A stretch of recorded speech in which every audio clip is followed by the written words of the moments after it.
ठीक है बेटा, तो ये है आपका टेस्ट नंबर 15। ठीक है, और इसके सॉल्यूशंस फिजिकल केमिस्ट्री के मैं आपको बताऊंगा। ठीक है ना। तो हमारा पहला क्वेश्चन है कि विच ऑफ द फॉलोइंग रिएक्शन में केपी और केसी के बीच में आरटी स्क्वायर के साथ रिलेशन बताना। तो फॉर्मूला क्या होता है, केपी बराबर होता है केसी आरटी की पावर डेल्टा एनजी, है ना। और जो डेल्टा एनजी होता है ये होता है product gas minus reactant gas, है ना। तो हमको चाहिए डेल्टा एनजी की वैल्यू 2। कितनी चाहिए डेल्टा एनजी की वैल्यू 2। तो आप सारे ऑप्शंस को देखेंगे, ये समझ में आ रहा है साफ साफ कि प्रोडक्ट कितना है 4 मोल माइनस रिएक्टेंट कितना है 2 मोल, ये वैल्यू आ रही है 2। तो इसका हल हो जाएगा डी। ठीक है, जो डेल्टा एनजी है ये डायरेक्ट 2 निकाल लेंगे। ठीक है, अगले क्वेश्चन पे आते हैं। Good evening all of you. अपन लोग पेपर डिस्कस करने जा रहे हैं टेस्ट 15 11 अप्रैल। और आई होप जो पिछला डिस्कशन हुआ था और अगर आपने वीडियो लेक्चर देखा होगा तो डेफिनेटली इस पेपर में कुछ बेनिफिट मिला होगा। चलिए शुरू करते हैं। विच of the following alkyl halide produces white precipitate of AgCl most readily on reaction with aqueous AgNO3। Normal going में अपन ये कह रहा है कि आपसे कह रहा है कि हमको क्या चाहिए, AgCl का प्रेसिपिटेट चाहिए। मतलब वो कह रहा है कि हमारे पास कौन है, Cl माइनस है, क्लोराइड आयन प्रेजेंट है। अगर मैं इसकी AgNO3 से रिएक्शन कराऊंगा तो ये मेरे को देता हुआ नजर आ रहा है AgCl, और ये कैसा प्रेसिपिटेट है, व्हाइट। लेकिन यहां पर आपको क्या दे रहा है, क्लोरोबेंजीन दे रहा है, ये बेंजाइल क्लोराइड दे रहा है, ये क्लोरोबेंजीन का टुकड़ा और ये बेंजाइल क्लोराइड का टुकड़ा है। अब आप एक बार बताओ, मेरे को तो केवल एक बात समझ में आ रही है और वो ये समझ में आ रही है कि आप बताओ मुझे Cl माइनस चाहिए, तो Cl माइनस बनाने के लिए यहाँ से क्लोरीन को निकलना पड़ेगा, यहाँ से Cl माइनस निकलना चाहिए। और मेरे को एक बात और मालूम है कि जितना स्टेबल कार्बोकेटाइन बनेगा रिएक्टिविटी उतनी फास्ट होगी। तथा क्लोरोबेंजीन में तो पॉसिबल ही नहीं है क्योंकि इसका जो लोन पेयर होता है वो रेजोनेंस में जा रहा है, तो यहाँ पे डबल बॉन्ड करेक्टर आ रहा है। CH2Cl में जाऊंगा तो आप बताओ ये वाला जो कंपाउंड बनके तैयार हो रहा है, यहाँ पे अगर मैंने Cl नहीं, आप बताओ माइनस इफेक्ट का मालिक इलेक्ट्रॉन क्लाउड को खींचेगा, प्लस इफेक्ट का मालिक धक्का मारेगा, तो यहाँ से Cl क्या हो जाएगा, बाहर निकल जाएगा। यहाँ पे Cl बाहर निकलेगा तो यहाँ पे क्या जाएगा, प्लस। आप बता दो ये क्लोरोबेंजीन है, ये रिएक्शन नहीं करेगा। अब बता दो ये CH2Cl है, फिर Cl नहीं दिखाई देगा, क्या दिखाई देगा, प्लस। तो मेरे पास 2 कार्बोनिल आयन बने। अब इनमें जो ज्यादा स्टेबल होगा उसकी रिएक्टिविटी ज्यादा होगी। और यहाँ पर कौन सा ग्रुप लगा हुआ है, NO2 ग्रुप कौन से इफेक्ट का मालिक होता है, -M। अगर ये -M होगा तो यहाँ पे क्या डालेगा, पॉजिटिव चार्ज डालेगा। पॉजिटिव चार्ज डालेगा तो आप बताओ स्टेबिलिटी को बढ़ा रहा होगा या कम कर रहा होगा, तो आप बताइए स्टेबिलिटी को कम कर रहा होगा। और ये स्टेबिलिटी, अब बताओ इन दोनों में अगर मैं कंपेयर करूंगा तो बी और डी में कौन सा कार्बोकेटाइन ज्यादा स्टेबल होगा, B is greater than D. तो बताओ सिल्वर नाइट्रेट के साथ व्हाइट प्रेसिपिटेट कौन देगा, बॉम्बे। बात समझ में आई। मैंने हमको यहाँ पर जब भी ये क्वेश्चन, अगर इस टाइप का क्वेश्चन कुछ भी देखने को मिलता है कि जैसे अगर वो आपसे कह देगा कि मेरे पास ऐसा कोई कंपाउंड है, यहाँ पे डबल बॉन्ड बना देगा, यहाँ डबल बॉन्ड बना देगा, यहाँ डबल बॉन्ड बना देगा और यहाँ पे Cl बना देगा, और फिर बोलेगा क्या ये AgNO3 के साथ व्हाइट प्रेसिपिटेट देता है, तो मैं सीधे सीधे क्या करूंगा, ये Sp हमारे पास ये जो कार्बन, इस कार्बन पे Cl लगा हुआ है, इसका कैसा इफेक्ट है, -I, और माइनस इलेक्ट्रॉन को खींचेगा, और ये इलेक्ट्रॉन क्लाउड को खींचेगा तो यहाँ से क्या निकलेगा, Cl निकलेगा। Cl किस रूप में निकलेगा, Cl माइनस, यहाँ पे क्या छोड़ के जाएगा, प्लस। प्लस आने से आप बताओ ये कंपाउंड कैसा हो गया, एरोमेटिक हो गया। और एरोमेटिक हो गया तो जितना स्टेबल कार्बोकेटाइन होगा उतनी आसानी से प्रेसिपिटेट देगा। तो जब भी नीट के पेपर में अगर वो कहता है कि इनमें से कौन सा कंपाउंड AgNO3 के साथ AgCl का व्हाइट प्रेसिपिटेट देगा, तो आप हमेशा चेक करोगे स्टेबिलिटी ऑफ कार्बोकेटाइन। फिर बोलो क्या चेक करोगे, स्टेबिलिटी ऑफ कार्बोकेटाइन। तो अब बताओ क्लोरोबेंजीन पॉसिबल नहीं है, क्लोरो यहाँ पे भी कौन है, क्लोरोबेंजीन पॉसिबल नहीं, बचे कौन से टुकड़े, बी और डी। इस बी और डी में ये कार्बोनिल आयन बना रहा है और ये भी कार्बोनिल आयन बना रहा है। अब स्टेबिलिटी चेक करोगे तो ज्यादा, ये NO2 ग्रुप है, ये कैसे इफेक्ट का मालिक है, -M, ये कैसा चार्ज डाल रहा है, प्लस। प्लस के ऊपर प्लस आ रहा है, तो आप बताओ क्या हो रहा है, अनस्टेबल। इसलिए सबसे क्लियर, तो राइट आंसर इज बॉम्बे। तो देखिए सेकंड क्वेश्चन है हमारा 48 नंबर का। एनटीपी पर 2.24 लीटर गैस का वजन दिया गया है 3.65 ग्राम, है ना। यानी कि 2.24 डिवाइड बाय 22.4 से डिवाइड करके इसके मोल बना लेते हैं पहले तो। ठीक है, ठीक है, मोल बना लिए तो ये आ गए मोल 1/10 मोल्स। ठीक है, और इनका जो वेट है ना, वो दे रहे हैं 3.65 ग्राम, 3.65 ग्राम दे रहे हैं। तो डिवाइड में कर देंगे मोलर वेट, ये भी मोल ही है, ठीक है। इसको इधर मल्टीप्लाई किया तो मोलर वेट आ गया हमारा 36.5 ग्राम, ठीक है। और ये वैल्यू जो दी गई है ये इसकी आधी दी गई 18.25 ग्राम, है ना। तो 36.5 ग्राम 1 मोल का वेट है, तो 18.25 में आ जाएगा आधा मोल। तो इसका आंसर हो जाएगा ऑप्शन बी। चलिए बढ़ते हैं आगे।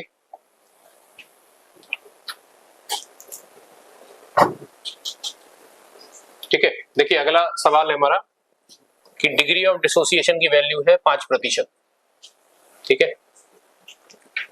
पीएच की वैल्यू बतानी है, कॉन्सेंट्रेशन ऑफ HCOOH यहाँ पे हमको दिया हुआ है, ठीक है, जिसकी मोलैरिटी कितनी है 10⁻⁻2 मोलर, ठीक है। चलिए देखते हैं, इसमें हमको बताना है पीएच की वैल्यू, है ना। पीएच का जो फॉर्मूला होता है जो इसमें लगेगा, ठीक है, वो लगेगा, देखते हैं एक सेकंड को। चलिए देखिए, ये जो है ये है HCOOH, ठीक, ये टूट रहा है H प्लस, साथ में COO माइनस में, ठीक है, HCOO माइनस में, इस तरह से ये ब्रेक हो रहा है, ठीक है। तो C into 1 minus alpha C alpha C alpha, ठीक है। और जो H प्लस का फॉर्मूला रहेगा वो लगता है √KA.C, ठीक है। इसका माइनस लॉग लेंगे हम, ठीक है, इसका माइनस लॉग ले लेंगे, माइनस लॉग लगा दो यहाँ, तो ये आ जाएगा आपका पीएच, ठीक है। तो हमें KA सबसे पहले डिसाइड करना पड़ेगा। KA का फॉर्मूला रहेगा K बराबर आएगा C अल्फा स्क्वायर, ठीक है। अब जो चूंकि 5% डिसोसिएट हो रहा है, 5% डिसोसिएट हो रहा है, ठीक है, यानी कि ये इसका जो अल्फा है वो है 0.05, कितना 0.05, 5% डिसोसिएट हो रहा है, तो ये तो हो गया अल्फा, ठीक है। और कॉन्सेंट्रेशन कितना है हमारे पास 10⁻⁻2, तो हमारा K की जो वैल्यू आएगी, K हो जाएगा हमारा 10⁻⁻2 इंटू 5 इंटू 5 यानी 0.05 इंटू 0.05, ठीक है। तो ये आ गया 25 इंटू 10⁻⁻4, और ये 2 और मल्टीप्लाई हो गया तो ये बना 25 इंटू 10⁻⁻6। ये तो होगी वैल्यू किसकी, के की, ठीक है। तो के हो गया हमारा 25 इंटू 10⁻⁻6 अंडर रूट के अंदर, बराबर है। और इसके बाद इंटू करना है इसमें 10⁻⁻2 का, तो ये जो इसका अंडर रूट बनेगा ये ओवरऑल वैल्यू निकल के बाहर आएगी, ये आएगी 5 इंटू 10⁻⁻4। ये हमारा H प्लस का कॉन्सेंट्रेशन हो जाएगा, जो एक्टिव H प्लस का कॉन्सेंट्रेशन है पीएच के पर्पज से, ठीक है। और इसका जब माइनस लॉग लगाएंगे तो वैल्यू आएगी 4 माइनस log 5, log 5 की वैल्यू होती है 0.7, तो 4 में से 0.7 घट के वैल्यू दे देगा 3.3, ये हमारा आंसर हो जाएगा। अगला सवाल है कि heat of combustion of ethanol, heat of combustion of ethanol की वैल्यू ये दी गई है, ठीक है। What is the delta E at 27 degree centigrade for the reaction, okay. तो जो हमारा फॉर्मूला होता है ना, एथेनॉल को पहले वर्न करने के लिए एक रिएक्शन डेवलप कर लेते हैं, C2H5OH, ठीक है, C2H5OH plus O2 gives CO2 plus H2। ये तो हमने एक रिएक्शन डेवलप कर ली, ठीक है बेटा। अब रिएक्शन डेवलप कर दी तो इसमें इसको बैलेंस भी करना पड़ेगा, 2 कार्बन है तो यहाँ भी 2 कार्बन कर दिए, हाइड्रोजन अपने पास 5 और 1 6 है तो यहाँ पे 3 कर दिए, 2 2 4 और 3 7, तो यहाँ कर दिया हमने 3.5 का इंटू। तो अब ये रिएक्शन एक कंप्लीट कंबशन रिएक्शन होगी जिसका डेल्टा H हमें गिवन है कितना, ये वैल्यू, ठीक है। कंबशन रिएक्शन के अंदर ये जो बनता है ये लिक्विड रहता है, इसको गैस मानते हैं, ये तो गैस है ही, और इथाइल अल्कोहल अपने आप में लिक्विड, ठीक है। अब अपन निकाल लेते हैं इस रिएक्शन के लिए, तो डेल्टा H बराबर delta E plus delta NG R और T, ये फॉर्मूला हमारा लग जाएगा, ठीक है। ये फॉर्मूला जो हम लगाएंगे, ठीक है, तो डेल्टा एच की वैल्यू कितनी है, -671.08 और ये है किलो कैलोरी में, तो आंसर्स भी चारों ऑप्शंस किलो कैलोरी में है, कोई दिक्कत नहीं आएगी, ठीक है, बराबर डेल्टा ई हमको निकालना है।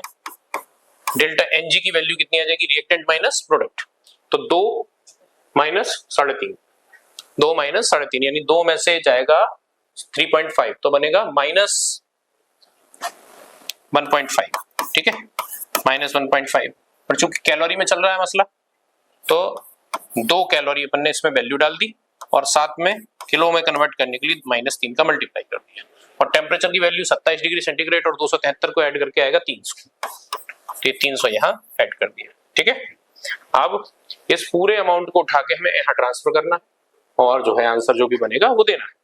तो ये अगर मैं राउंड अप करूं तो 3 2 जा 6, ठीक है, और 15 छक्का 90, 9 की टर्म आ रही है, ठीक है, चलो एक कर लेते हैं, एक मिनट, ये हो गया 600 को 1.5 से मल्टीप्लाई किया तो ये होगी वैल्यू 900 इंटू 10 की पावर -3 यानी कि 0.9 हमें मिला, तो इसको इधर ट्रांसफर किया और 0.9 को हमें इसमें से माइनस करते हैं, 0.9 को ये वैल्यू जो है माइनस की है, इस कौन से उसमें आ रही है, माइनस में, माइनस की वैल्यू 0.9 को इधर ट्रांसफर किया तो ये हो जाएगी प्लस, मतलब इस क्वांटिटी में से तो घटेगी, तो जो वैल्यू आ रही है, जो मिलती जुलती वैल्यू है, ये बी ऑप्शन इसमें आंसर बन जाएगा, ठीक है। तो 50 का आंसर क्या हो जाएगा, 50 का आंसर हो जाएगा बी। चलिए बढ़ते हैं अगले सवाल पे। अब नेक्स्ट क्वेश्चन देखो, क्वेश्चन नंबर 51, यहाँ पे कह रहा है मिथाइल साइनाइड है, अपन ने एक एक्स के साथ रिएक्शन करा, कंपाउंड ए बना, डाइल्यूट HCl की हाइड्रोलिसिस कराई, एसीटल्डिहाइड बना। फिर दूसरे क्वेश्चन में कह रहा हमारे पास साइनाइड है, साइनाइड की वाई के साथ रिएक्शन कराई, बी बना, बी की हाइड्रोलिसिस कराई तो हमारे पास क्या बना, एसीटोन बना। पहली बात तो एक बात बताओ, यहाँ पर आपको अल्डिहाइड बना रहा है और यहाँ पे क्या बना रहा है, कीटोन बना रहा है। अब देखो रिएजेंट के अंदर देखो तो एक दे रहा है CH3MgX, एक दे रहा है SnCl2/HCl, तो अगर आपको याद आ रहा हो तो साइनाइड की रिएक्शन अगर आपको याद आ रही हो तो CH3C ट्रिपल बॉन्ड N की रिएक्शन अगर मैं SnCl2/HCl से कराता था तो यहाँ पर आप बताओ ये जो होता था ये क्या कहलाता था, रिड्यूसिंग एजेंट, और इसका पहचानने का तरीका ये होता है कि अगर हम SN की रिएक्शन कराते हैं तो SN जो होता है वेरिएबल ऑक्सीडेशन स्टेट का मालिक होता है, जो क्या देता है +2 और यहाँ पे क्या देता है +4। अब एक बात देखो, अगर मैंने यहाँ पे लिखा SN से अगर ये SnCl2 में जा रहा है तो कितने इलेक्ट्रॉन का इन्वॉल्वमेंट हो रहा है, 2, और अगर यहाँ पे Sn+2 से Sn+4 में जा रहा है तो कितने इलेक्ट्रॉन का इन्वॉल्वमेंट हो रहा है, 2, और 2 इलेक्ट्रॉन का इन्वॉल्वमेंट हो रहा है, साथ में HCl है तो HCl हमें क्या दे रहा है, H+Cl-, और ये एक इलेक्ट्रॉन लेकर के क्या बना रहा है, H, और ये कितने इलेक्ट्रॉन है, 2, तो ये कितने H हो जाएंगे, 2H। तो आप बताओ जब SnCl2/HCl है तो रिएक्शन में कितने H पार्टिसिपेट कर रहे हैं, 2H पार्टिसिपेट कर रहे हैं।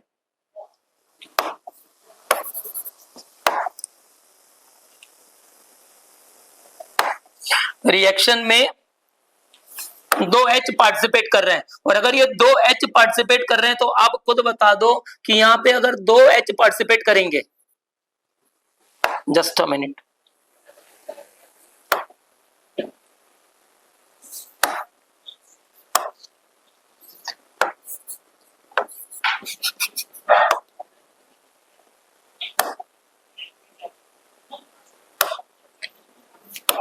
तो यहाँ पे पार्टिसिपेट करेंगे 2H पार्टिसिपेट करेंगे, और अगर 2H पार्टिसिपेट करेंगे तो ये जो कंपाउंड बनेगा ये बनेगा CH3CH double bond NH।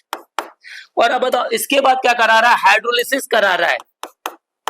Hydrolysis का मतलब है, हम डाइल्यूट HCl का मतलब भी हाइड्रोलिसिस होता है, H3O+ लिख दे तभी क्या कहलाता है, हाइड्रोलिसिस कराता है। तो आप एक बात याद रखना, एक थंब रूल बना के चलना कि अगर कहीं पे भी आपके पास C ट्रिपल बॉन्ड N है, अगर कार्बन और नाइट्रोजन की, ये याद रखना बेटा बहुत आता है जो मैं लाइन सिखा रहा हूँ, कार्बन और नाइट्रोजन के बीच में अगर एक पाई बॉन्ड प्रेजेंट हो, क्या प्रेजेंट हो, कार्बन और नाइट्रोजन के बीच में पाई बॉन्ड प्रेजेंट हो, और साथ में ट्रेस ऑफ वाटर प्रेजेंट हो, कार्बन और नाइट्रोजन के बीच में पाई बॉन्ड प्रेजेंट हो और साथ में क्या प्रेजेंट हो, ट्रेस ऑफ वाटर प्रेजेंट हो, तो बस एक लाइन याद रखना, पाई बॉन्ड तो पाई बॉन्ड सिग्मा बॉन्ड भी ब्रेक करता है। मैंने जब कहिया चाहे नाइट्रोजन और यहाँ पे क्या आ जाए कार्बन आ जाए, तो अब बताओ यहाँ पे एक पाई बॉन्ड और एक सिग्मा बॉन्ड है, तो यहाँ पे भी अगर ट्रेस ऑफ वाटर प्रेजेंट है तो याद रखना पाई बॉन्ड तो पाई बॉन्ड, सिग्मा बॉन्ड भी ब्रेक करता है। और हमको एक बात मालूम है कि अब बताओ यहाँ पे कार्बन और नाइट्रोजन के बीच में क्या है, पाई बॉन्ड, तो पाई बॉन्ड तो पाई बॉन्ड और सिग्मा बॉन्ड भी ब्रेक करेगा। और अब बताओ ये क्या बनाएगा, दो OH लगाएगा, यहाँ पे दो H लगाएगा, तो कंपाउंड बन जाएगा CH3CH, यहाँ पे क्या लग जाएगा OH, यहाँ पे क्या लग जाएगा OH, यहाँ पे क्या लग जाएगा अमोनिया। और हमने एक लाइन पढ़ी है, एक कार्बन पे दो H, स्टेबल या अनस्टेबल, अनस्टेबल, तो आप बताओ ये क्या बनाएगा CH3CHO, क्या बनाएगा एसिटाल्डिहाइड। तो अब बताओ मेरा एक बात तो समझ में आ गई कि ये जो कंपाउंड आप बना रहे हो X वो क्या होना चाहिए, अगर एल्डिहाइड बना रहा है तो एसिटाल्डिहाइड बनाना चाहिए। And the reaction is named as Stephen's reaction, क्या कहलाती है स्टीफन्स रिएक्शन। हमने पढ़ा था मिथाइल साइनाइड के SnCl2 ऑब्लिक HCl से रिएक्शन कराएंगे, क्या बनाता है acetaldehyde, and the reaction is named as Stephen's reaction. Next बात देखो,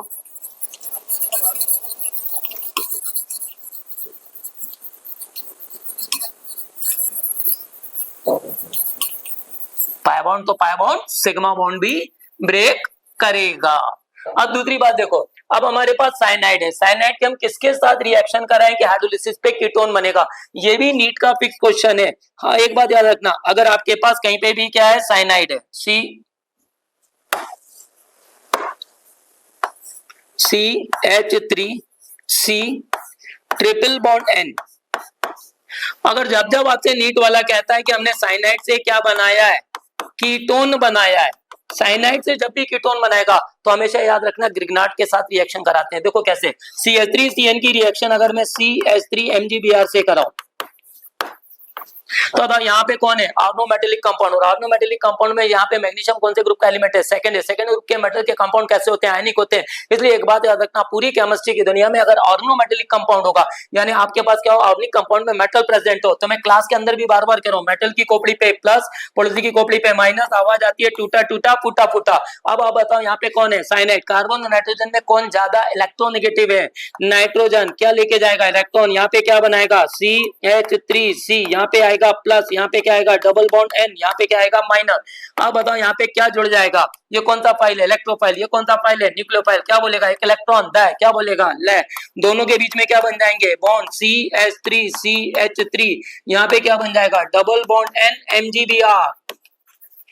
और आप बताओ साथ में क्या प्रेजेंट है, अगर आपने ग्रिग्नार्ड लिखा हुआ तो डेफिनेटली अब बताओ यहाँ से क्या हटाना पड़ेगा, ये क्या लिख रहा है हाइड्रोलिसिस, हाइड्रोलिसिस का मतलब क्या हो गया पानी डाल रहा, पानी डाल रहा, और साथ में यहाँ पे क्या है कार्बन और नाइट्रोजन के बीच में पाई बॉन्ड। और अपन ने भी एक लाइन पढ़ी थी कि अगर कहीं पे भी कार्बन और नाइट्रोजन के बीच में अगर पाई बॉन्ड प्रेजेंट हो और ट्रेस ऑफ वाटर प्रेजेंट हो, कार्बन नाइट्रोजन के बीच में क्या हो पाई बॉन्ड, और साथ में क्या प्रेजेंट हो ट्रेस ऑफ वाटर प्रेजेंट हो, पाई बॉन्ड तो पाई बॉन्ड, सिग्मा बॉन्ड भी ब्रेक करता है। तो आप बताओ यहाँ दो बॉन्ड टूटेंगे, नाइट्रोजन और कार्बन में कौन ज्यादा इलेक्ट्रोनेगेटिव, नाइट्रोजन, तो आप बताओ इलेक्ट्रॉन लेके कौन जाएगा नाइट्रोजन, तो यहाँ पे कैसा चार्ज आएगा माइनस, तो यहाँ पे कितने H लगेंगे दो, यहाँ पे इस कार्बन पे कितने OH लगेंगे दो, और दो OH लगेंगे तो ये जो कंपाउंड बनेगा वो बनेगा CH3COH, यहाँ पे भी क्या बनेगा OH, और यहाँ पे क्या बनेगा CH3।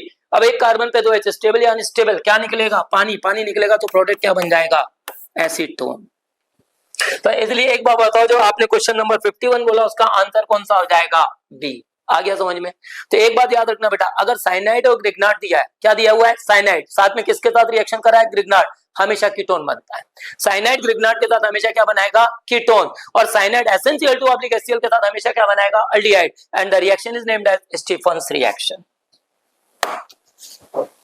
अब नेक्स्ट क्वेश्चन देखो, यहाँ पे क्या दे रहा है हाइड्रास, ये देखो ये जो कंपाउंड दे रहा है आपको यहाँ पर क्या दे रहा है COCH3 दे रहा है, यहाँ पे क्या दे रहा है एल्डिहाइड, CO के पड़ोस में दोनों तरफ कार्बन, कौन सा फंक्शनल ग्रुप कीटोन, CO के पड़ोस में H, कौन सा फंक्शनल ग्रुप एल्डिहाइड, यहाँ पे क्या दे रहा है हाइड्राजीन ऑब्लिक OH माइनस, कौन सी रिएक्शन है वुल्फ किश्नर रिडक्शन, क्या कहलाती है वुल्फ किश्नर रिडक्शन। तो यहाँ पे जो CO ग्रुप होगा वो काय में चला जाएगा CH2, यहाँ पे भी CO ग्रुप काय में चला जाएगा CH2। तो आप बता दो जो कंपाउंड बनके तैयार हो जाएगा वो बनेगा बेंजीनिक एसिडिस रहेगी, यहाँ पे CO ग्रुप काय में चला जाएगा CH2। इसकी मेटा पोजीशन पे देखो बेंजीनिक है ये वाला R, तो ये वाला मेटा, ये जो मेटा पोजीशन पे क्या बन जाएगा CH3।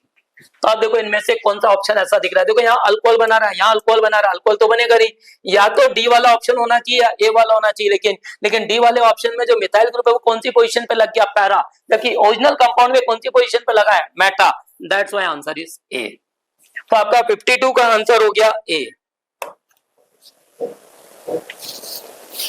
Which of the electronic arrangement will give highest value of magnetic moment. आप बताओ स्ट्रॉन्ग लिगेंड का मतलब क्या पेयरिंग कराएगा। अब बताओ हाई स्पिन का मतलब क्या हो गया, weak field ligand, maximum number of unpaired electron.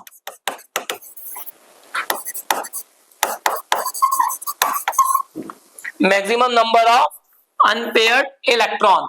तीसरा आप बताओ यहाँ D4 वीक फील्ड है, मतलब maximum number of unpaired electron.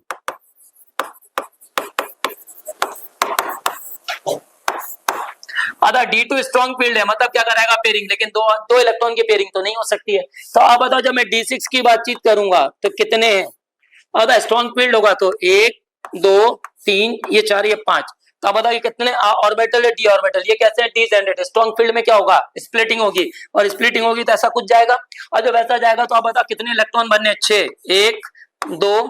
तो नीचे कितने जाते थे, 3, ऊपर कितने जाते थे, 2। तो आप एक बार बताओ, मैं आपसे सिंपल सी एक बातचीत कर रहा हूं कि अगर मेरे पास कहीं पे भी क्या है, D6 है, स्ट्रॉन्ग फील्ड है, तो आप बताओ मेरे पास D6 में कितने इलेक्ट्रॉन हो रहे हैं। नॉर्मल गोइंग में अगर मैं देखूंगा तो आप एक बार देखो, यहां पर मैं जो भी बातचीत कर रहा हूं उसमें आप देखना,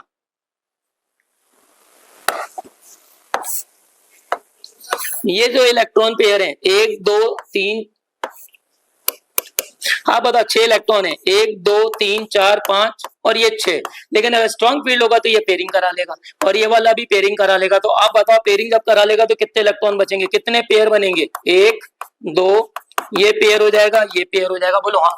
और ये 2 वैकेंट ऑर्बिटल रह जाएंगे। वो डिपेंड करेगा, स्ट्रॉन्ग फील्ड है तो स्प्लिटिंग हो जाएगी, स्प्लिटिंग हो जाएगी तो ऊपर कितने चले जाएंगे, 2, नीचे कितने चले जाएंगे, 3। तो आपको समझ में आ रहा है यहाँ पे पेयरिंग होगी, तो आप बताओ ये तो नहीं हो पाएगा। यहाँ पे अनपेयर्ड इलेक्ट्रॉन कितने हैं, 0। आप बताओ D7 हाई स्पिन है, तो D7 हाई स्पिन है तो आप बताओ पेयरिंग नहीं होगी, और पेयरिंग नहीं होगी तो आप बताओ स्प्लिटिंग भी नहीं होती है, स्प्लिटिंग बहुत कम होती है। तो आप एक बताओ यहाँ पे आ जाएगा 1 2 3 4 5, क्योंकि ऑर्बिटल कितने होते हैं, 5 होते हैं ना। तो 5 होते हैं, तो आप एक बार बताओ ये वाला जो अपन ने बनाया ये 5 हो गए। अब बताओ कितने इलेक्ट्रॉन आपको भरने हैं, आपको बनने 7। तो 1 इलेक्ट्रॉन यहाँ जाएगा और 1 यहाँ जाएगा, इसमें कितने अनपेयर्ड इलेक्ट्रॉन होंगे, 3। अगर D4 भी वीक फील्ड लिगेंड है, और D4 अगर वीक फील्ड लिगेंड है तो आप बताओ 1 2 3, ये हो गए आपके 3 2 5। अब यहाँ कितने इलेक्ट्रॉन बने, 1 2 3 4। तो इसमें कितने अनपेयर्ड हो गए, 4 में मैक्सिमम नंबर ऑफ माने वीक फील्ड लिगेंड में maximum number of unpaired electron, और अगर स्ट्रॉन्ग फील्ड लिगेंड होगा तो आप बताओ यहाँ पे 2 ही अनपेयर्ड बचेंगे, पेयरिंग नहीं होती। या अगर हमने ये क्लास में पढ़ाया हुआ, हमारे सर लोगों ने हमको पढ़ाया हुआ है कि जो पेयरिंग होती है वो 4 और 4 से ज्यादा में होती है, और यहाँ कितने हैं, 2। तो आप बता दो यहाँ पर कितने, D6 वाला तो खत्म हो गया, इसमें एक भी अनपेयर्ड इलेक्ट्रॉन नहीं है। D7 वाले में अगर देखोगे तो कितने अनपेयर्ड हो जाएंगे, 1 2 3 4 5 6 7, कितने अनपेयर्ड हो जाएंगे, 3। C वाले में देखोगे कितने हो जाएंगे, 4, और इसमें कितने हो जाएंगे, 2। That's why answer is C, क्योंकि हमसे क्या पूछ रहा है, highest value of magnetic moment. और जब मैग्नेटिक मोमेंट होता है उसका फॉर्मूला क्या होता है, √n × n+2, where n is number of unpaired electron. Clear हो गई मेरी बात। तो यहाँ पे n की वैल्यू कितनी आ जाएगी, 4 आ जाएगी।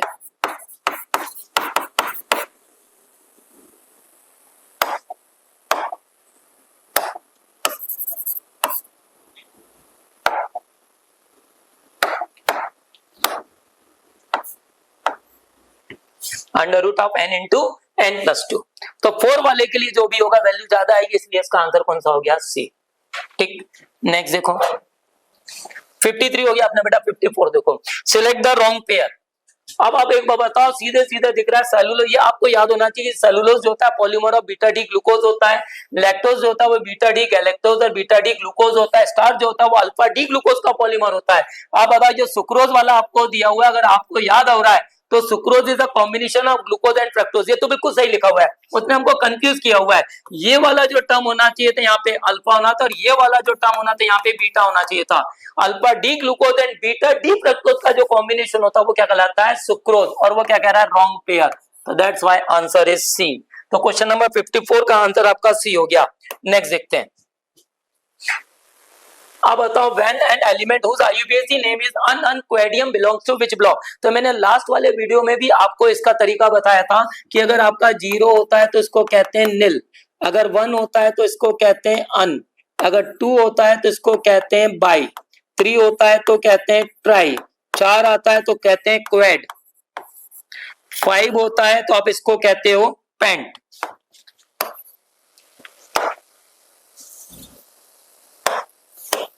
5 होता है तो इसको कहते हो पेंट, 6 होता है तो कहते हो हेक्स, 7 होता है तो कहते हो सेप्ट, 8 होता है तो कहते हो ऑक्ट, 9 होता है तो ENN। अब बताओ यहाँ पे क्या लिख रहा है, अन, अन मतलब ये हो गया, फिर क्या लिख रहा है, अन ये हो गया, फिर क्या लिख रहा है, क्वेड ये हो गया, तो अब बताओ ये क्या हो जाएगा, 114। अन का क्या हो गया 1, अन का क्या हो गया 1, और ये क्या हो गया 4। अब एक बार बताओ, मैंने लास्ट टर्न में आपको बोला था कि ये पीरियड ये याद होना चाहिए बेटा, 0 माने नील होता है, 1 माने अन होता है, 2 माने बाई होता है, 3 माने ट्राई होता है, 4 माने क्वेड होता है, 5 माने पेंट होता है, 6 माने हेक्स होता है, 7 माने सेप्ट होता है, और 8 माने ऑक्ट होता है, 9 माने ENN। अब बता दो अगर पीरियोडिक टेबल याद आ रहा है तो आप याद करो, यहाँ पे 1 लिखा करते थे अपन, याद आ रहा है, मैंने आपको लास्ट टर्न में भी बोला था बेटा कि यहाँ पे जो 1 होता है और यहाँ पे क्या होता है 2 होता है, फिर मैंने यहाँ पे बोला था 3 होता है, यहाँ पे 4 होता है, यहाँ पे कितना होता है 5 होता है, यहाँ पे 1 2 और यहाँ पे क्या हो जाएगा 3 हो जाएगा, यहाँ पे क्या हो जाएगा 4 हो जाएगा, यहाँ पे 5 से लेकर के कहां तक जाओगे 10। फिर आप बताओ यहाँ पे 11 होता था, ये 12 होता था, यहाँ पे कहां से जाते थे 13 से 18 जाते थे, फिर यहाँ पे जाते थे 19, यहाँ पे जाते थे 20, यहाँ पे आता था 21 से 30, फिर ये जाता था 31 से 36, फिर 37 होता था, फिर ये 38 होता था, ये आपका 39 है, 39 से कहां तक जाएगा 48, यहाँ पे क्या आएगा 49, 49 से कहां जाओगे 54, ये 54 है बेटा।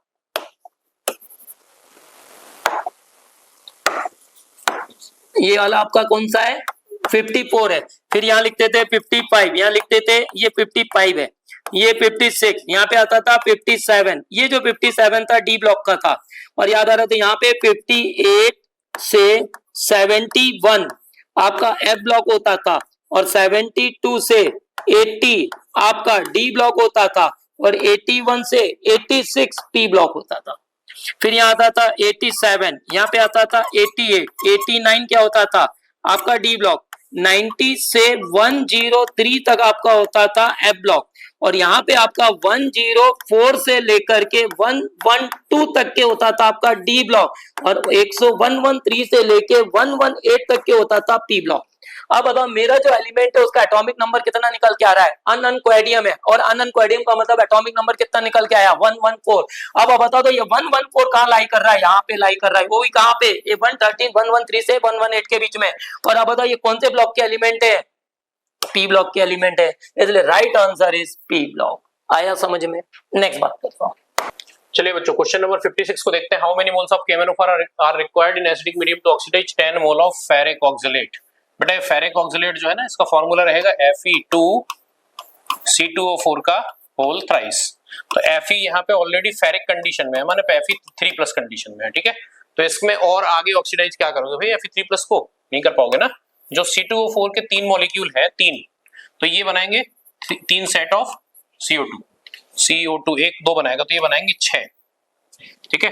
तो इसका जो चेंजिंग आता है वो -3, इसका जो चेंजिंग आता है वो 3 इनके दोनों कार्बनों के ऑक्सीडेशन स्टेट होते हैं, जो यहाँ के क्या हो जाते हैं +4 कितने हो जाते हैं +4 तो एक C2O4 के चेंजिंग पे आता है 2 का चेंज, यहाँ अपने पास 3 है तो टोटल चेंज कितना आएगा एस पर मॉलिक्यूल के लिए 6 का चेंज आएगा। कितने का चेंज आएगा, तो एन फैक्टर बनेगा इसका 6, ठीक है। तो हम लगा देते हैं फॉर्मूला, मोल 1 इंटू एन फैक्टर 1 बराबर मोल 2 इंटू एन फैक्टर 2, ठीक है। ये फॉर्मूला आया है आपका टाइट्रेशन का, किससे N1V1 बराबर N2V2, दूसरा होता है N factor into molarity 1 into volume 1 equal to N factor into molarity 2 into volume 2, और तीसरा फॉर्मूला ये होता है। तीनों टाइट्रेशन के फॉर्मूले, ठीक है। तो जो यहाँ है इसमें वैल्यू पुट करनी है हमको। KMnO4 का एसिडिक मीडियम हम जानते ही एन फैक्टर 5 है, मोल्स इसके हमें निकालने हैं, ठीक है। ये मोल 2 जो है ये अपने को 10 मोल्स ऑलरेडी दिए गए हैं, एन फैक्टर बना है 6, तो ये आगे आंसर इक्वल कट के 12, 5 से पूरा कैंसिल हो जाएगा, 60 कितने बार 12, तो आंसर क्या हो जाएगा इसका सेकंड बी। बढ़ते हैं अगले सवाल। Question number 57, which of the following reaction is incorrect. अब बताओ ये टॉलिन जो होता है क्रोमिल क्लोराइड के साथ जब रिएक्शन कराता है तो बेंजल्डिहाइड देता है, and the reaction is named as Etard. और ये रिएक्शन, ये जो प्रोडक्ट, ये जो बीच में बना रहा हुआ है, ये जो होता है आपकी एनसीईआरटी की रिएक्शन है। लेकिन टॉलिन क्रोमिल क्लोराइड, उसका रीजन सुनो, क्रोमिल क्लोराइड में क्रोमियम का ऑक्सीडेशन नंबर कितना है, +6, और क्रोमियम की स्टेबल ऑक्सीडेशन स्टेट क्या होती है, +3, +6 से +3 में जाएगा तो क्या होगा, reduction, itself act as an oxidizing agent, इसलिए टॉलिन का क्या कराता है, ऑक्सीडेशन कराता है, और इसको क्या में ले जाता है, अल्डिहाइड। तो ये वाला जो आपका है ये सही है, तो मतलब ये अपना आंसर नहीं होगा। अब एनिलीन की जब अपन HNO3/H2SO4 से रिएक्शन कराएंगे तो आपको याद आ रहा है, ये जो एनिलीन की जो रिएक्शन कराता था 51%, 47%, 2%, ये वाला जो ये भी एनसीईआरटी की रिएक्शन है।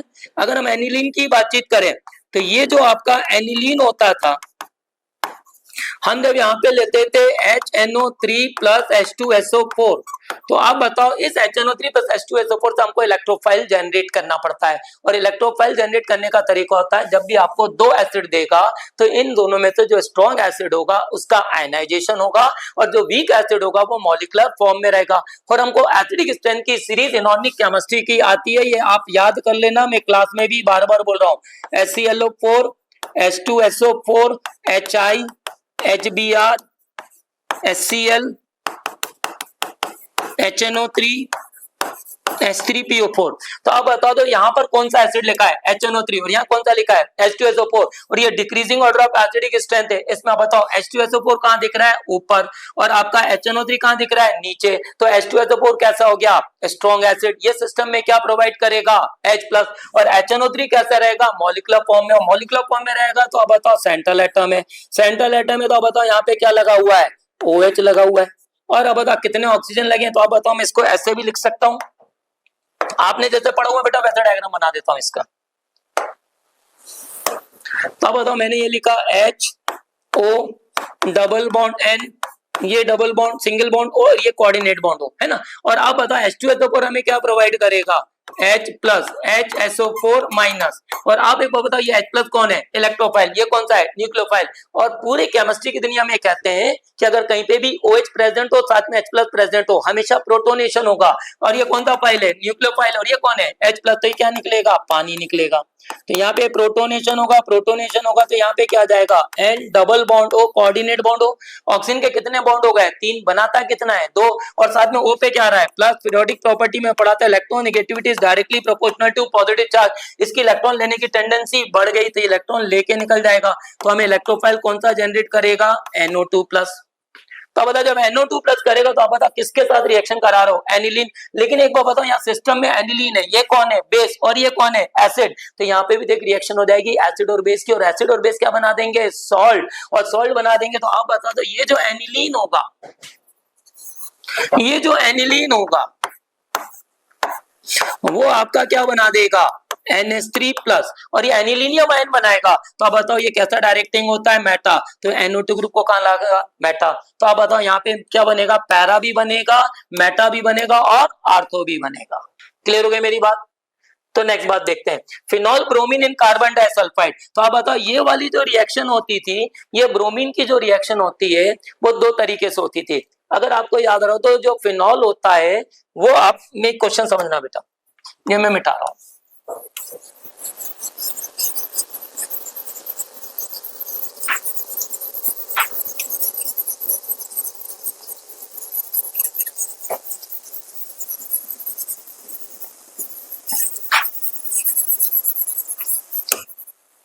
आपने अगर याद आ रहा हो तो आपने दो रिएक्शन पढ़ी थी, और उसमें आपने एक पढ़ा था कि जैसे आपके पास यहाँ पे क्या होता था, फिनॉल, फिनॉल की जब हम ब्रोमीन वाटर से रिएक्शन कराते थे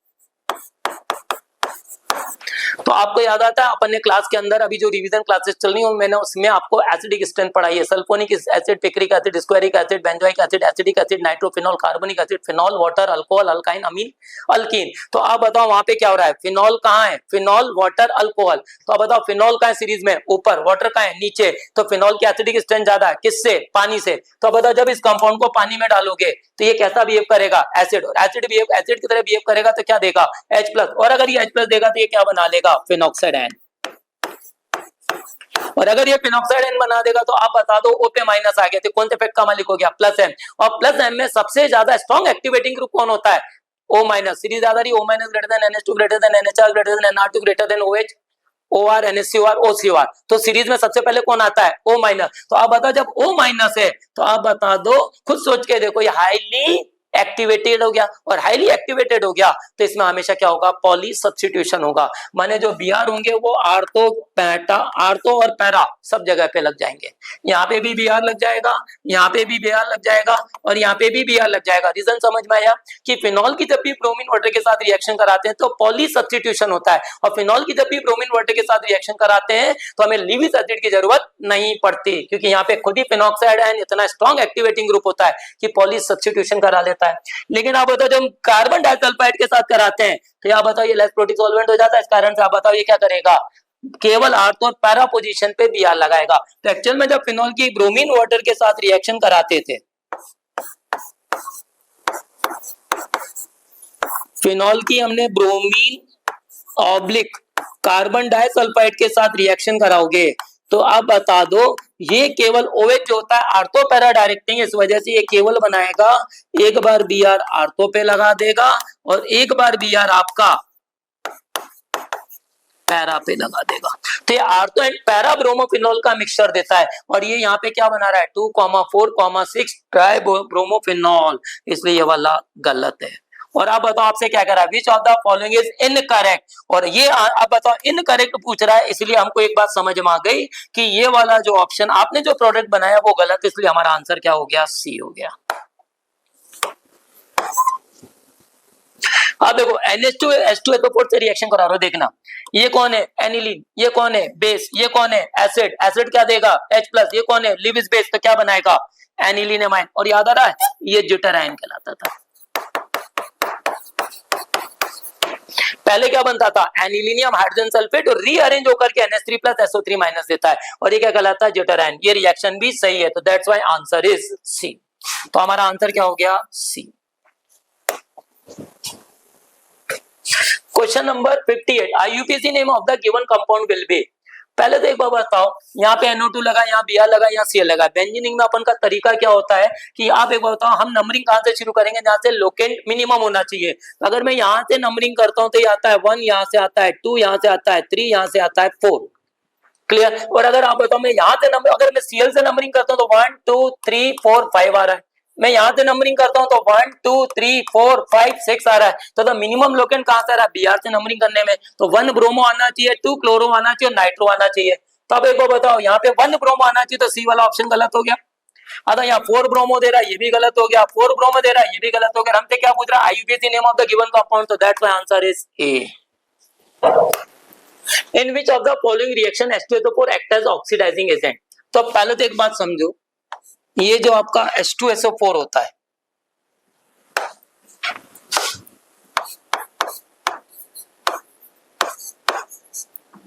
ये 3 तरीके से फंक्शन करता है। एक होता है सिंपली एसिड, एक होता है डिहाइड्रेटिंग एजेंट,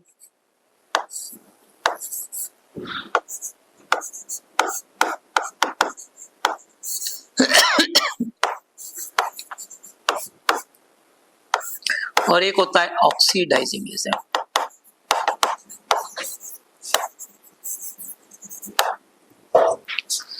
माने अगर आपने डाइल्यूट एसिड लिखा हुआ है, डाइल्यूट H2SO4, तो ये फंक्शन करता है एसिड का। और अगर आपने कंसंट्रेटेड H2SO4 लिखा है तो फिर ये डिहाइड्रेटिंग एजेंट भी होता है और ऑक्सीडाइजिंग एजेंट भी होता है। अब आपसे पूछ रहा है ऑक्सीडाइजिंग एजेंट, और ऑक्सीडाइजिंग एजेंट है तो जो कंसंट्रेटेड H2SO4 होता है वो ऑक्सीडाइजिंग एजेंट की तरह फंक्शन करता है, और कंसंट्रेटेड H2SO4 ऑक्सीडाइजिंग एजेंट की तरह फंक्शन करता है तो एक H2O देता है, ये SO2 देता है, और ये नेसेंट ऑक्सीजन देता है। ये नेसेंट ऑक्सीजन जो होता है डिफरेंट केमिकल स्पीशीज को ऑक्सीडाइज करती है। तो आप बताओ यहाँ पे ए वाले में आप देखो केवल क्या हो रहा है, कैल्शियम क्लोराइड की रिएक्शन H2SO4 से करा रहा है।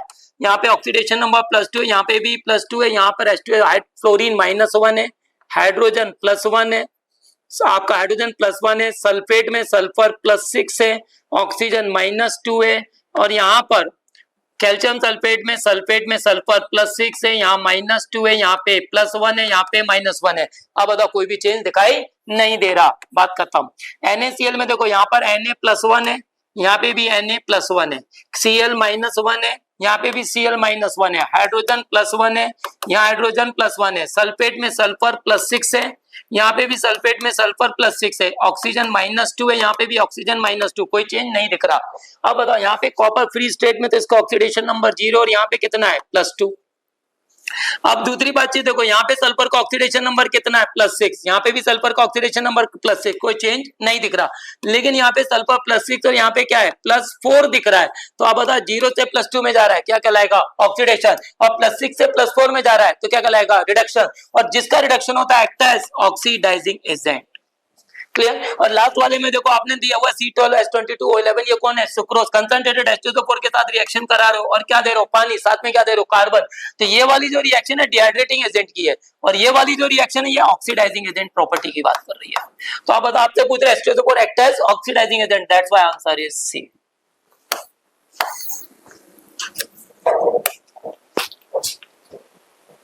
Br2 + 2x- giving you H2 + 2Br-। आपको एक बात मालूम है, हम जब 9th और 10th क्लासेस में पढ़ते थे तो हमारे यहाँ पर एक रिएक्टिविटी सीरीज पढ़ाते थे, और वो जो रिएक्टिविटी सीरीज होती थी वो कुछ ऐसी होती थी।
ये जो रिएक्टिविटी सीरीज है 10th की केमिकल रिएक्टिविटी आपने इलेक्ट्रोकेमिस्ट्री में पढ़ी, पढ़ने का तरीका है मैं इसको ऐसे पढ़ता हूँ, लिख बा सर का ना मग अल मन जन कर पे कर को नी सन पब हा।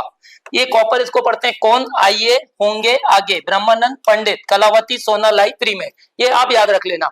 अब एक बात बताओ, इलेक्ट्रोकेमिकल सीरीज में एक लाइन आपने एक लाइन सुनी है, जो बड़ा आदमी होता है, जो बड़ा होता है उम्र में, जो बड़ा होता है, जो बड़ा आदमी होता है वो छोटे को अपनी जगह से हटा सकता है।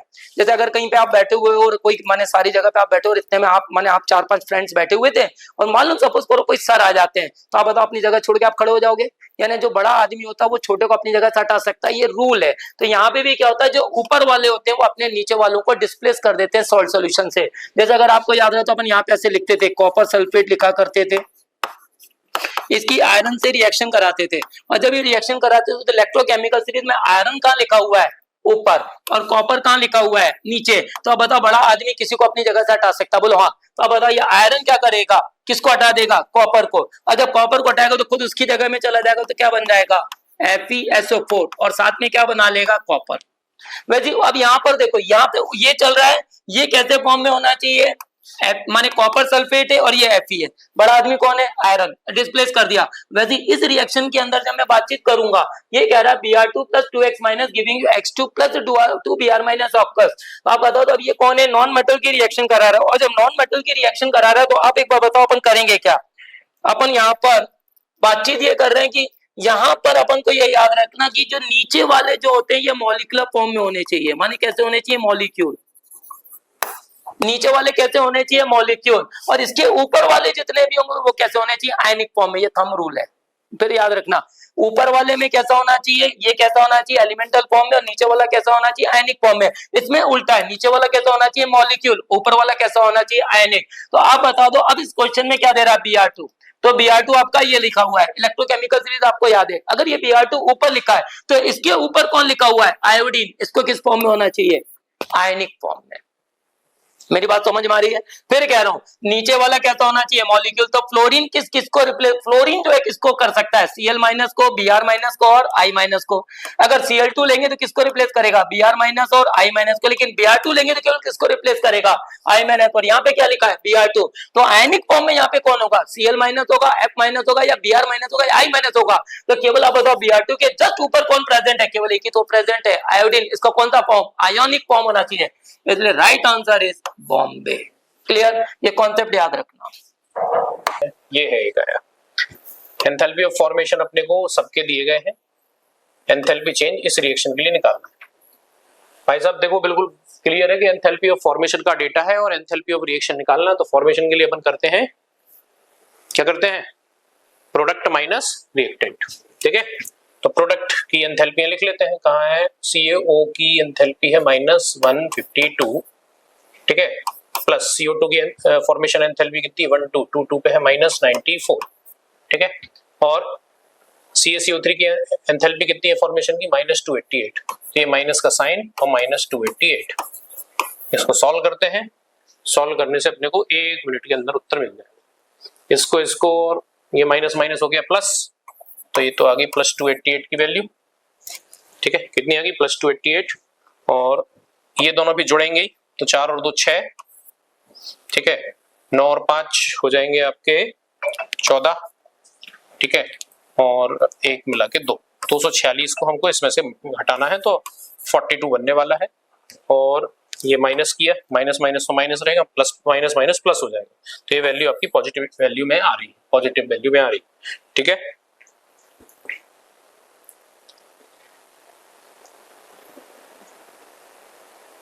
ज्यादा छोटा हो गया, वापस फैला देते हैं, ज्यादा बड़ा हो गया।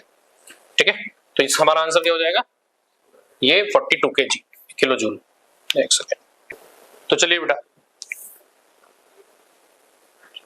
आते हैं अपन क्वेश्चन नंबर 62 पर। देखिए ध्यान से क्वेश्चन नंबर 62 को। ठीक है, स्टैंडर्ड इलेक्ट्रोड पोटेंशियल दिए हुए है Fe3+ और Br2+ के। ठीक है, Fe3+ ऑक्सीडाइज कंडीशन में है। ठीक है, Fe3+ कौन सी कंडीशन में है, ऑक्सीडाइज कंडीशन में। ठीक है, 3+, और ये रिड्यूस हो रहा है 2+ में। ठीक है, रिडक्शन हो रहा है इसका। ठीक है, और इसका भी क्या हो रहा है, Br2 0 से ये भी माइनस में जा रहा है, तो इसका भी क्या हो रहा है, रिडक्शन। यानी कि जो वैल्यू ये गिवन है दोनों ERP given, electrode reduction potential दोनों गिवन है। ठीक है, और जब इलेक्ट्रोड रिडक्शन पोटेंशियल अपने को दिए होते हैं तो अपने को क्या करना होता है, डायरेक्ट, ठीक है, अपने को direct E cathode minus E anode कर देते हैं तो बन जाता है EMF। ठीक है, अब देख लीजिए आप कैथोड के फॉर्म में कौन इस्तेमाल हो रहा है, 3+ से 2+, इसको तो भाई साहब एज इट इज रखना पड़ेगा, ले लो 0.771 माइनस आएगा आपका ये दूसरी वाली रिएक्शन, क्योंकि उसको उलट के रखा गया है, देखो ध्यान से, है ना, ये इसको ऑक्सीडाइज कंडीशन में दिखाया गया है, माइनस वाली ऑक्सीडेशन स्टेट से उसको प्लस में लेके जा रहे हैं। ठीक है ना, तो माइनस क्या हो जाएगा 1.06, ये कैथोड है और ये एनोड है। ठीक है, तो ये हमारा आंसर हो जाएगा, हमारा आंसर फाइनली हो जाएगा, that would be D option. ठीक है, नेक्स्ट सवाल पे आते हैं। The most suitable reagent for the conversion of RCH2H RCHO।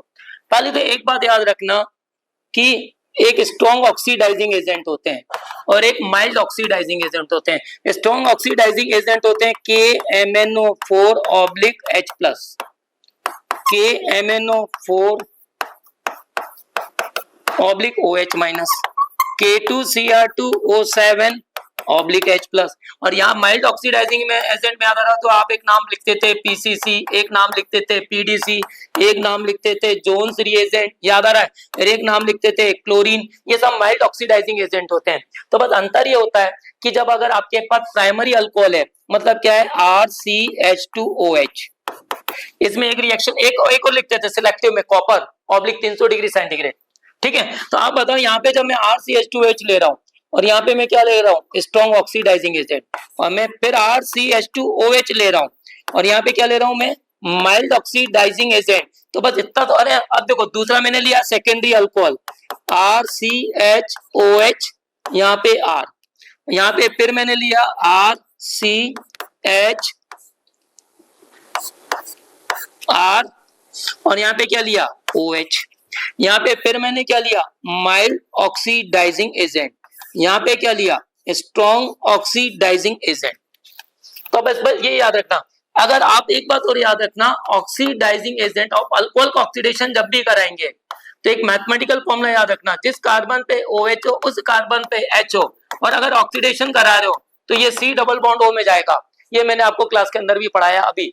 तो आप बताइए याद रखना, जब भी CHOH जिस कार्बन पे H उसी कार्बन पे OH और ऑक्सीडाइजिंग एजेंट प्रेजेंट हो तो आप बता CHOH group will move to CO। ये मैथमेटिकल फॉर्मूला याद रखना। तो आप बता जिस कार्बन पे OH और उसी कार्बन पर H है तो CHOH group will move to CO। ये क्या बनाएगा अल्डिहाइड बनना चाहिए, लेकिन स्ट्रॉन्ग ऑक्सीडाइजिंग एजेंट है तो फर्दर ऑक्सीडेशन हो जाएगा, इसलिए प्राइमरी अल्कोहल पहले क्या बनाएगा अल्डिहाइड, फिर क्या में चला जाएगा एसिड। माइल्ड ऑक्सीडाइजिंग एजेंट में रिएक्शन कहां पे रुक जाएगी अल्डिहाइड में। लेकिन आप बताओ जब मैं सेकेंडरी अल्कोहल लूंगा तो ये CHOH ग्रुप प्रेजेंट है और CHOH क्राई में जा रहा है CO में जा रहा है, तो ये क्या बना देगा RCOR। आप बताओ स्ट्रॉन्ग ऑक्सीडाइजिंग एजेंट है तब भी क्या बनाएगा RCOR। तो आप एक बार बताओ, मतलब एक बात समझ में आ रही है, मतलब मेरे को एक बात समझ में आ रही है कि केवल स्ट्रॉन्ग ऑक्सीडाइजिंग एजेंट और माइल्ड ऑक्सीडाइजिंग एजेंट अगर आपको चेंजेस दिख रहे हैं तो केवल किस में दिख रहे हैं प्राइमरी अल्कोहल में। प्राइमरी अल्कोहल जो था स्ट्रॉन्ग ऑक्सीडाइजिंग एजेंट के साथ एसिड में जाएगा, और जो प्राइमरी अल्कोहल है वो माइल्ड ऑक्सीडाइजिंग एजेंट के साथ अल्डिहाइड में जाएगा। सेकेंडरी अल्कोहल के साथ तो दोनों काय में जा रहे हैं कीटोन, और आपको तो मालूम है टर्शियरी अल्कोहल रिएक्शन ही नहीं करते थे। अब आप एक बार बताओ, कुल मिलाकर के यहाँ पर KMnO4/H+/8 यही वाली कंडीशन है। ये कौन सा एजेंट है स्ट्रॉन्ग ऑक्सीडाइजिंग एजेंट, ये अल्कोहल को काय में ले जाएगा एसिड, और बना क्या रहा है अल्डिहाइड, तो ये आंसर नहीं होगा। K2CR2 7/H+/8, आप बताओ यही लिखा हुआ है कौन है strong oxidizing agent, primary alcohol को काय में ले जाएगा एसिड, बना क्या रहा है अल्डिहाइड, ये भी आंसर नहीं होगा। तीसरा देखो CrO3/H+, तो आप यहाँ पे इसको ये भी लिख लो, क्रोमिक एसिड कहते हैं इसको। तो आप बताओ ये भी कैसा है, ये भी स्ट्रॉन्ग ऑक्सीडाइजिंग एजेंट है, आप बताओ काय में ले जाएगा एसिड, बनाना क्या है अल्डिहाइड, ये भी आंसर नहीं होगा। PCC पिरिडीनियम क्लोरोक्रोमेट ये लिखा हुआ है, अतः कौन सा एजेंट है माइल्ड ऑक्सीडाइजिंग एजेंट, काय में ले जा रहा है अल्डिहाइड, हमें भी क्या चाहिए अल्डिहाइड, ये आंसर होगा। क्लियर। अब बताओ in the reaction CH3NH2NaNO2 plus HCl बनाना दिखाना। अब एक बार बताओ यहाँ पे टॉलिन दिया NH2 दिया, पहले तो एक बात याद आती है अपने को, मेरे को एक लाइन याद आती है और आप भी याद रख लो कि अगर कहीं पे भी एनिलीन हो और यहाँ पर वो आपको क्या लिख के दे दे NaNO2/HCl और क्या लिख के दे दे 0 डिग्री सेंटीग्रेड, तो aniline NaNO2 plus HCl 0 degree centigrade पर बेंजीन डाइजोनियम क्लोराइड देता है। क्या देता है बेंजीन डाइजोनियम क्लोराइड। तो अब बताओ ये 0 से 5 डिग्री सेंटीग्रेड पे स्टेबल होता है, तो हमारा जो बी कंपाउंड बन गया वो कौन बन गया बेंजीन डाइजोनियम क्लोराइड। लेकिन आप बताओ CH3 और NH2 में कौन सा फंक्शनल ग्रुप पार्टिसिपेट करेगा, आपका जो ग्रुप पार्टिसिपेट करेगा वो कौन सा करेगा एनिलीन, और यहाँ पे पहले तो ऑर्थो पोजीशन पे क्या लगा हुआ है CH3 भी लगा हुआ है, तो मैंने यहाँ पे CH3 भी लगा दिया। तब बताओ कर कौन सा, मैंने समझाया केवल इतना कि NaNO2 प्लस HCl किस पर्टिकुलर ग्रुप की रिएक्शन है NH2 ग्रुप की है, NH2 ग्रुप को काय में ले जा रहा है डायजोनियम में, और जो CH3 की पोजीशन थी वो एज इट इज ही रहेगी। क्लियर हो गया मेरी बात। तो यहाँ पे जो मैंने लिखा हुआ है बेटा ये CH3 लिखा हुआ है।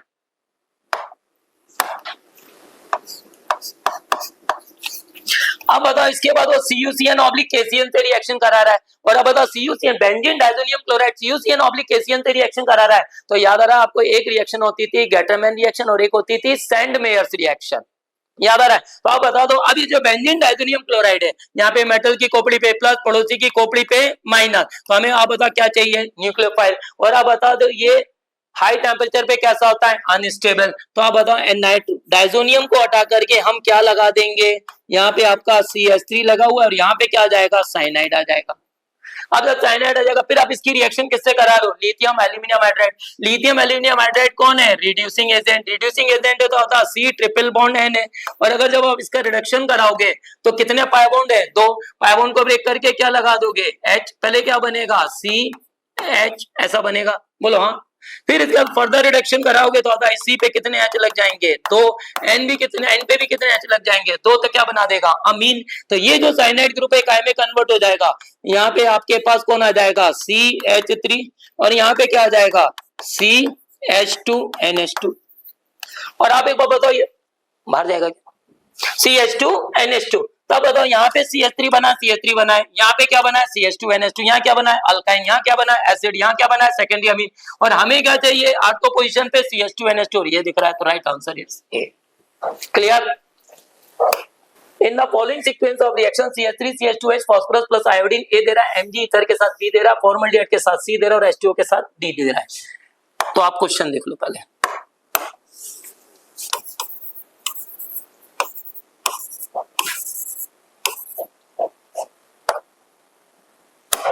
हम जब CH3 CH2OH की रिएक्शन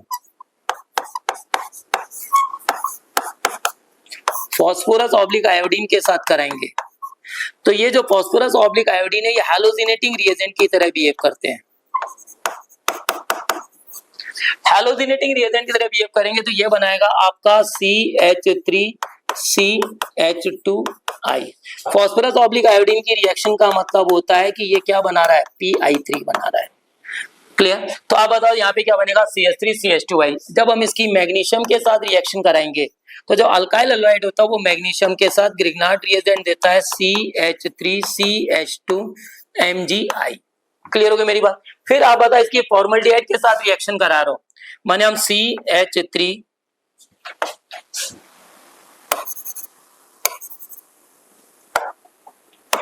हम इसकी क्या करा रहे हैं, एसिटाइल फॉर्मल्डिहाइड के साथ रिएक्शन करा रहे हैं, तो ये Hc डबल बॉन्ड OH है।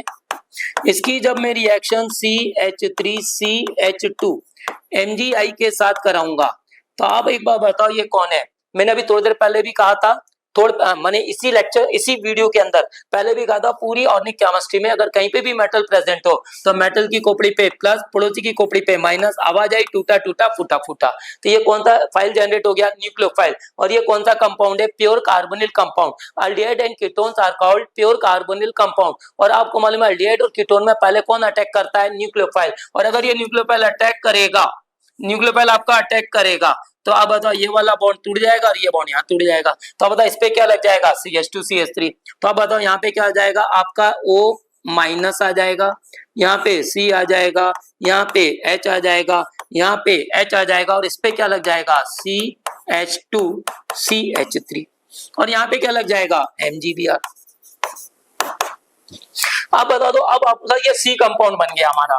अब यहाँ पर क्या बोल रहा है, पानी डालो। तो पानी का फंक्शन क्या होता है, पूरी केमिस्ट्री की दुनिया में याद रखना बेटा, पूरी केमिस्ट्री की दुनिया में अगर आपको मेटल कैटायन को हटाना हो हमेशा क्या डालोगे, पानी। अगर पानी डालोगे तो मेटल कैटायन हट जाएगा, और जब ये मेटल कैटायन हटेगा तो इसकी जगह पे क्या लग जाएगा, H लग जाएगा। तो बताओ कितने कार्बन, ये कौन सा ग्रुप बन गया, OH। OH कौन सा क्या कहलाता है, अल्कोहल। और ये कितने कार्बन का अल्कोहल बन गया, 1 2 3। तो ये कौन है, अल्कोहल। अब बताओ पहले ऑप्शन में क्या दे रहा है, अल मतलब कौन सा फंक्शनल ग्रुप, अल्डिहाइड। ये आंसर नहीं होगा। अगर ब्यूटेनॉल तो ये अल है, अल्डिहाइड नहीं होगा। अब बताओ ये क्या लिख रहा है, ब्यूटाइल। कितने कार्बन का, 4। और हमारा कितने कार्बन का अल्कोहल बन रहा है, 3। तो ये भी आंसर नहीं होगा। और ये कौन सा अल्कोहल है, ये वाला जो अल्कोहल है आपने ऐसा लिखा है CH3CH2CH2OH। और आप बताओ ये कौन सा अल्कोहल है, नॉर्मल प्रोपाइल अल्कोहल। इसलिए आंसर कौन सा होगा, टी। क्वेश्चन नंबर 66 देखना था। Nodal plane in the pi bond of ethene is located in molecular plane, a plane perpendicular to the molecular plane, a plane perpendicular to the molecular plane which bisect the carbon carbon sigma bond at right angle, a plane perpendicular to the molecular which contains the carbon carbon sigma bond। और आपको तो मालूम है nodal plane in the pi bond of the ethene is located in molecular plane। काय में होता है, molecular plane में होता है। क्लियर? आगे, the acid D is obtained through the following sequence of reaction is. मैंने आपको एक लाइन बोली थी कि आपको एक बात याद रखना बेटा, एक रिएक्शन होती है सब्स्टिट्यूशन रिएक्शन, एक रिएक्शन होती है एलिमिनेशन रिएक्शन। तो हमें एक बात याद रखना है, जो आपका अल्काइल हैलाइड होता है, कॉन्सेप्ट सीखना आप, अल्काइल हैलाइड अगर कहीं पे भी अल्कोहलिक KOH देगा तो हमेशा एलिमिनेशन होगा। अगर NaNH2 देगा तो हमेशा क्या होगा, एलिमिनेशन होगा।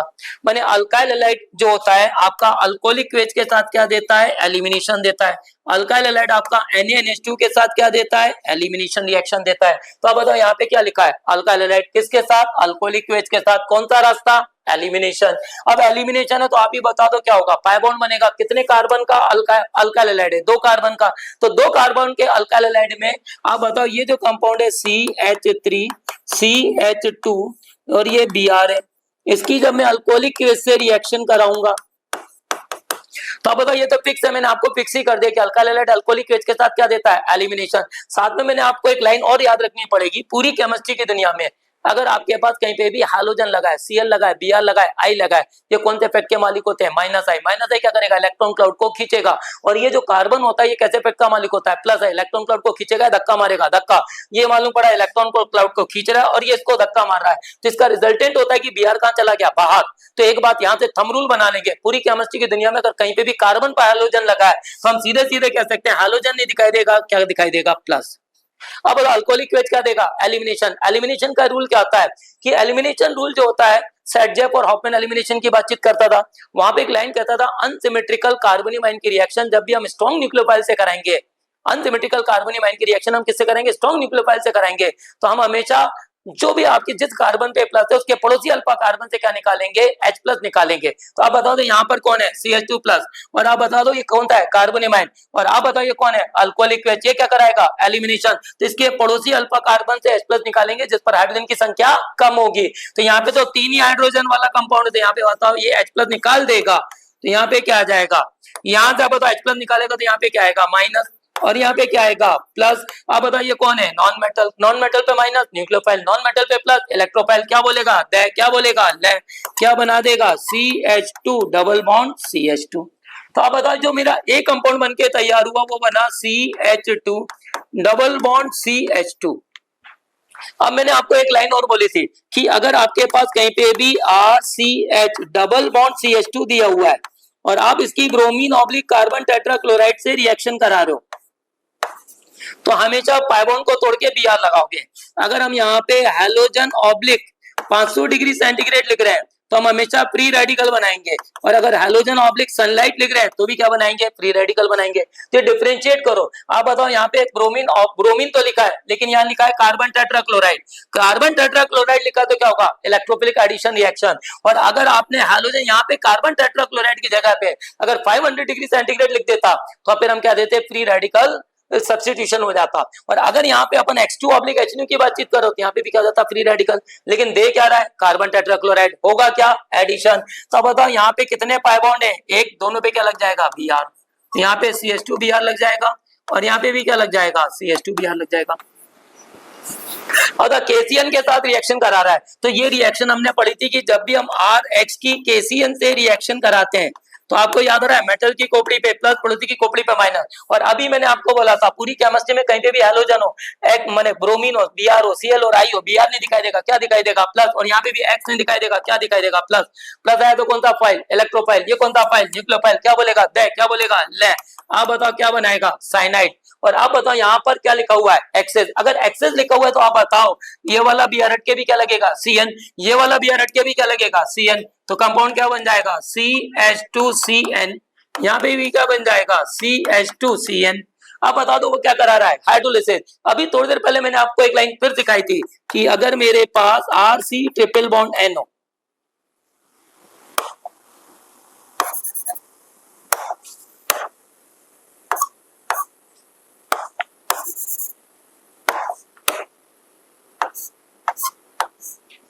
RC ट्रिपल बॉन्ड है, और मैंने आपको एक लाइन और भी बोली थी कि क्या प्रेजेंट हो, ट्रेस ऑफ वाटर।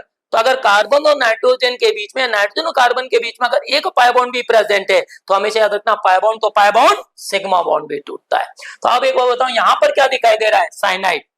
और आप बताओ क्या करा रहे हो, सी वाला कंपाउंड ये रहा, और सी कंपाउंड की रिएक्शन किससे करा रहे हो, पानी, और पानी के साथ रिएक्शन करा तो यहाँ पे क्या है, साइनाइड। और इस साइनाइड में आप बताओ कार्बन के बीच में यही वाली कंडीशन दिख रही है, सी ट्रिपल बॉन्ड है। अगर हाइड्रोलिसिस कराओगे तो आप बताओ cyanide group will move to acid group, cyanide hydrolysis पे काय में जाएगा, एसिड। तो आप बताओ ये वाला जो कंपाउंड बनके तैयार हो जाएगा वो बनेगा CH2COOH, यहाँ पे भी क्या बनेगा, CH2COOH। लेकिन देखो पेपर वाले ने हमको बदमाशी की हुई है, पेपर वाले ने बदमाशी की, वो देखो जरा, पेपर में जो बदमाशी है वो क्या करी है, उन्होंने हमको नाम के देके दिया है succinic acid, malonic acid, malic acid, oxalic acid. तो हमको एक बात मालूम है, ये डाइकार्बोक्सिलिक एसिड हमने पढ़े हुए हैं। और जो डाइकार्बोक्सिलिक एसिड हो तो वो होते हैं कि अगर आपने कहीं पे भी COOH लिखा हुआ है तो ये कहलाता है ऑक्जेलिक एसिड। इन दोनों के बीच में अगर मैंने एक CH2 डाल दिया और यहाँ COH लिख दिया और यहाँ पे भी COOH लिख दिया तो ये कहलाता है मैलोनिक एसिड, ये कहलाता है ऑक्जेलिक एसिड। फिर आप बताओ एक CH2 फिर बीच में डाल दो,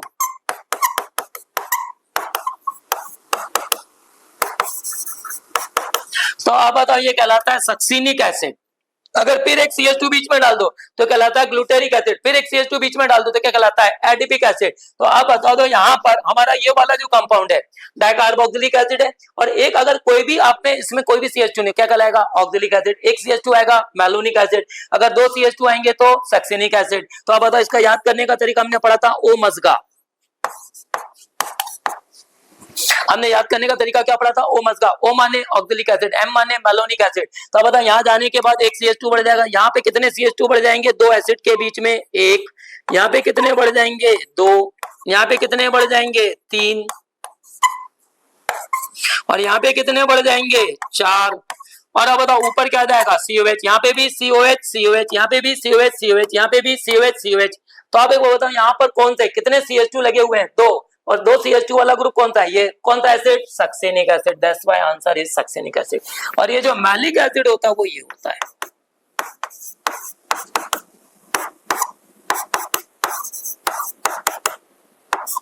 और आपको मालूम है maleic acid and fumaric acid are geometrical isomer, ये भी बहुत आता है।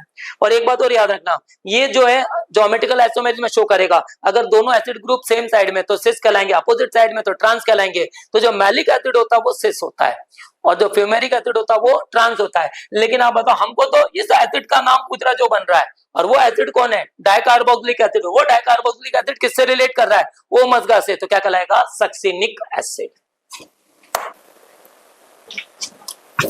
Maximum number of electron in L shell having spin quantum number S बराबर -1/2। L शेल पहले तो ये देखो क्या है KL, अच्छा यानी कि सेकंड शेल, ठीक है। अब सेकंड शेल में कौन कौन से ऑर्बिटल होते हैं, 2s और 2p, ये दो तो इसके अंदर ऑर्बिटल होते हैं। p के अंदर सॉरी सब शेल होते हैं, p के अंदर फिर से तीन होते हैं, px py और pz, ठीक है। तो having spin quantum number S बराबर -1/2 की बात करें तो देखो एक तो आएगा उल्टा स्पिन वाला इसमें, एक उल्टे स्पिन वाला इसमें आएगा, एक उल्टे स्पिन वाला इसमें आएगा, एक उल्टे स्पिन वाला इसमें आएगा। तो अधिकतम 4 इलेक्ट्रॉन ऐसे हैं जिनके लिए -1/2 मैक्सिमम नंबर में मतलब quantum number spin quantum number हो सकता है। चलिए अगले सवाल पे आते हैं। Match the chemical conversion in column 1 with the appropriate reagent in column 2 and select the correct answer using the code given below। पहले तो एक बात बताओ ये कौन है अल्काइल हैलाइड, और अल्काइल हैलाइड काय में जा रहा है अल्कीन, मतलब क्या करा रहा है एलिमिनेशन। और अभी मैंने कहा था अल्काइल हैलाइड के अल्कोहलिक वेज के साथ रिएक्शन कराओगे क्या देगा एलिमिनेशन, अल्काइल हैलाइड NaNH2 के साथ क्या देगा एलिमिनेशन। और अब बताओ अगर अल्काइल हैलाइड है RO- होगा, ये अल्काइल हैलाइड जो था RO- के साथ सेकेंडरी और टर्शियरी अल्काइल हैलाइड एलिमिनेशन देते हैं, और प्राइमरी अल्काइल हैलाइड सब्स्टिट्यूशन देता है। तो अब एक वो बताओ यहाँ पर जो मैं रिएक्शन करा रहा हूँ वो ध्यान से सुनना, यहाँ पे टर्शियरी अल्काइल हैलाइड एलिमिनेशन करा रहा है। पहले तो एक बात बताओ ये वाली रिएक्शन प्रीवियस टर्न में भी पड़ी थी, ये कौन सी रिएक्शन है हाइड्रोबोरेशन ऑक्सीडेशन, और ये वाली रिएक्शन भी पहले पड़ी थी, ये कहलाती है ऑक्सीमर्क्यूरेशन डीमर्क्यूरेशन। ऑक्सीमर्क्यूरेशन डीमर्क्यूरेशन में कौन सा एडिशन होता था मार्कोनिकॉफ एडिशन, HBO में कौन सा होता था एंटी मार्कोनिकॉफ एडिशन। और मैंने इसको याद करने का तरीका आपको सिखाया था, और वो तरीका ये सिखाया था ऑक्सीमर्क्यूरेशन डीमर्क्यूरेशन में M आ रहा है तो आप याद रखोगे कि वो क्या कहलाता है मार्कोनिकॉफ, हाइड्रोबोरेशन में कहलाएगा एंटी मार्कोनिकॉफ। अब बता दो ये डबल बॉन्डेड कार्बन एटम है, हमें 1 मोल पानी का ऐड करना है किसके अकॉर्डिंग एंटी मार्कोनिकॉफ, हाँ या ना। तो अब बताओ ये कह रहा है select the correct answer using the code below given list. ये कह रहा है कि ये वाली जो रिएक्शन है मैंने इसमें आपको आंसर बताने तो एक बार बताओ, यहाँ पर जो आपके पास अल्कीन और ये अल्कीन है, अल्कीन में एक बार बताओ इस वाले कार्बन पे ये वाला कार्बन देखना, इस पर ये 1 वैलेंसी 2 वैलेंसी 3 वैलेंसी 4 वैलेंसी, यहाँ पर हाइड्रोजन कितने हैं 0, और रिएजेंट का नेगेटिव पार्ट जो है किस पे जा रहा है, कम कार्बन वाले पे। ये कौन सा एडिशन है, मार्कोनिकॉफ एडिशन। मार्कोनिकॉफ एडिशन कौन देगा, दिस वन, ऑक्सीमर्क्यूरेशन डीमर्क्यूरेशन। तो अब बताओ ये वाला जो क्या हो गया, हाइड्रोबोरेशन हो गया। तो अब बता दो मेरा सी का आंसर जो भी आना चाहिए वो क्या आना चाहिए, एक्स आना चाहिए। डी का आंसर मेरा क्या आना चाहिए, डब्ल्यू आना चाहिए। तो आप बताओ सी का आंसर एक्स आना चाहिए और डी का आंसर डब्ल्यू आना चाहिए। और यहाँ देखो सी का आंसर ये क्या दिया है, एक्स, ये डब्ल्यू, हाँ या ना, एक्स डब्ल्यू एक्स। तो बताओ ये वाला तो गलत हो गया। अब दूसरी बात देखना बेटा, यहाँ पे क्या कह रहा है, ये वाली जो रिएक्शन देखो यहाँ पे दे रहा है CH3 और यहाँ पे भी क्या दे रहा है CH3, साथ में क्या लिख रहा है ONA, और यहाँ पे क्या लिख रहा है CH3, यहाँ पे भी क्या लिख रहा है CH3, यहाँ पे भी क्या लिख रहा है CH3 और यहाँ पे क्या लिख रहा है OET।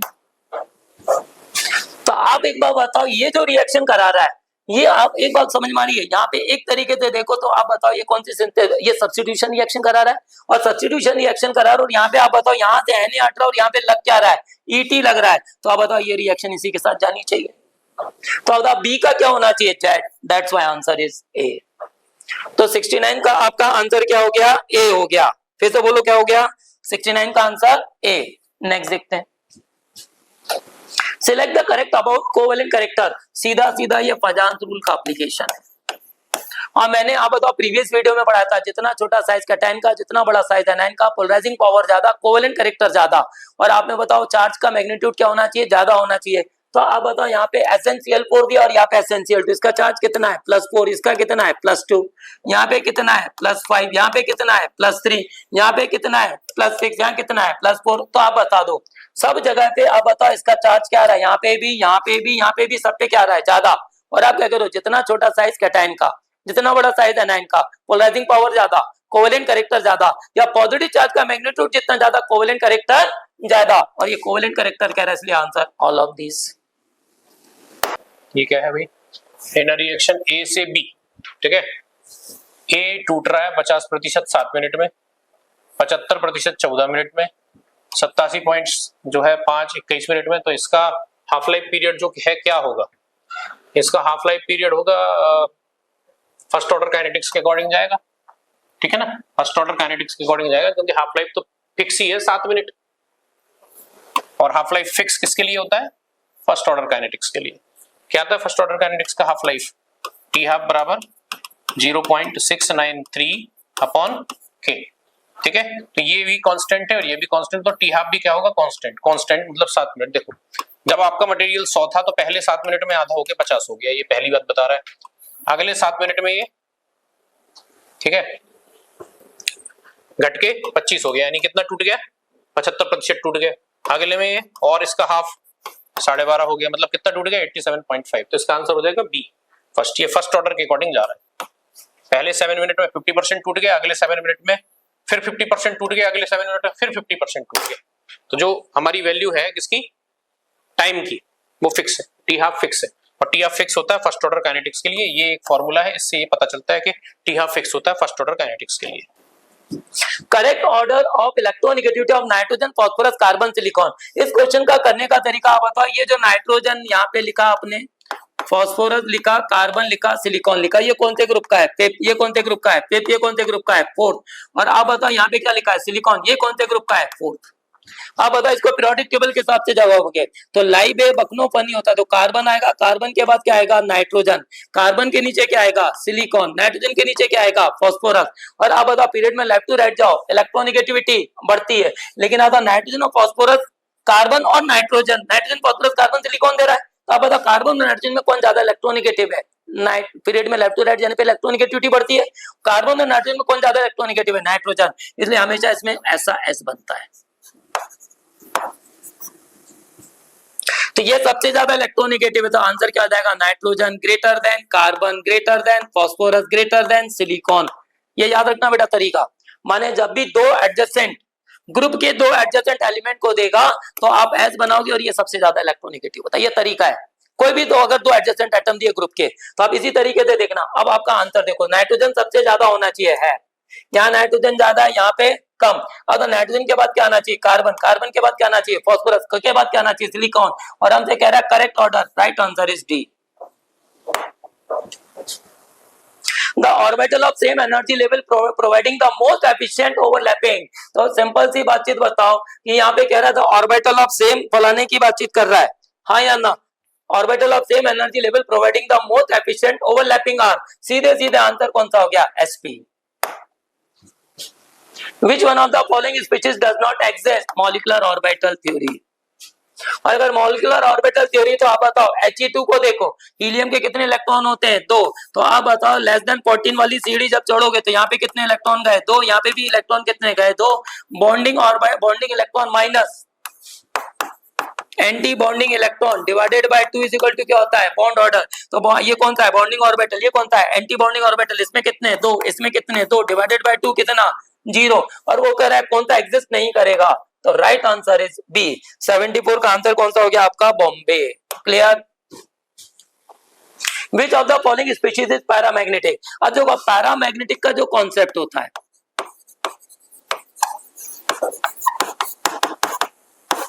पैरामैग्नेटिक के कॉन्सेप्ट में अपन 3 बात करते हैं।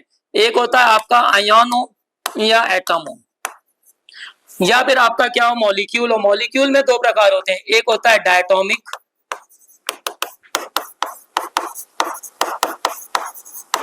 एक होता है पॉलीएटॉमिक।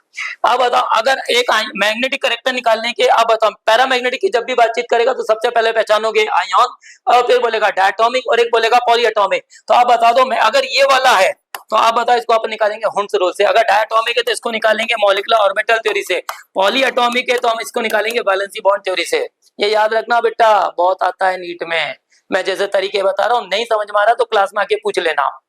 तो आप एक बार बताओ, यहाँ पे NO माइनस ये डायटोमिक स्पीशीज है, NO2 माइनस पॉलीएटॉमिक स्पीशीज है, साइनाइड डायटोमिक है, कार्बन मोनोऑक्साइड डायटोमिक है। तो आप बताओ इसमें कौन सी थ्योरी लगेगी, MOT, इसमें कौन सी लगेगी, VVT, इसमें कौन सी लगेगी, MOT, और इसमें कौन सी लगेगी, MOT।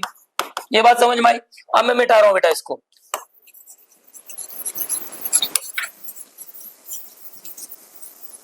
तो यानी एक बात बताओ, यहाँ पे मैंने क्या बोला, अब मैं MOT लगाऊंगा तो यहाँ पे इलेक्ट्रॉन गिनूंगा तो नाइट्रोजन के कितने हो गए, 7, ऑक्सीजन के कितने हो गए, 8, 8 और 7 कितने हो गए, 15 और 1 16।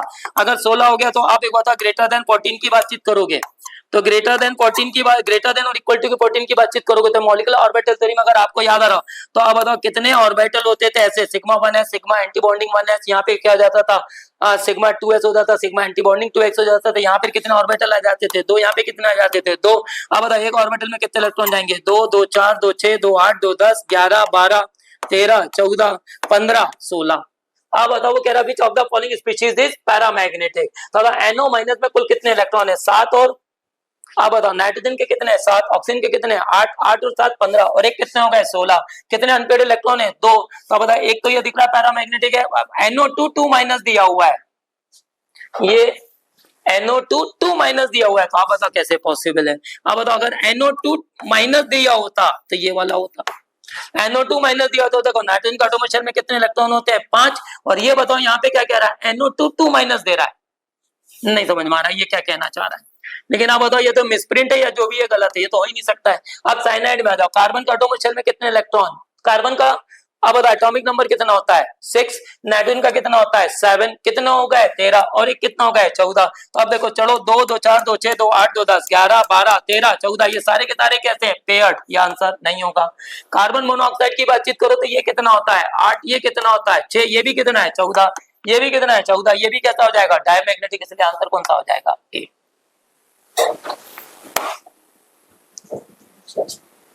Which of the following column square planar फलाना फलाना।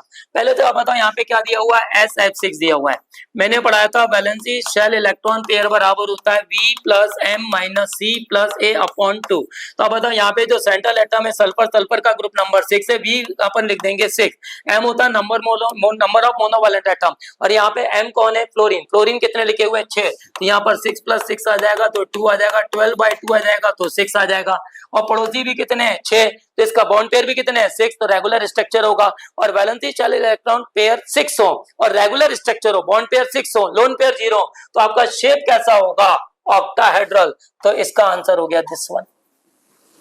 मैंने आप बताओ पी का आंसर क्या होना, मैंने आपका डी दिया हुआ है, डी का आंसर क्या होना चाहिए पी। तो बता डी का पी इसमें दिया और इसमें दिया हुआ है, इसके अलावा किसी में नहीं दिया हुआ है, हाँ या ना।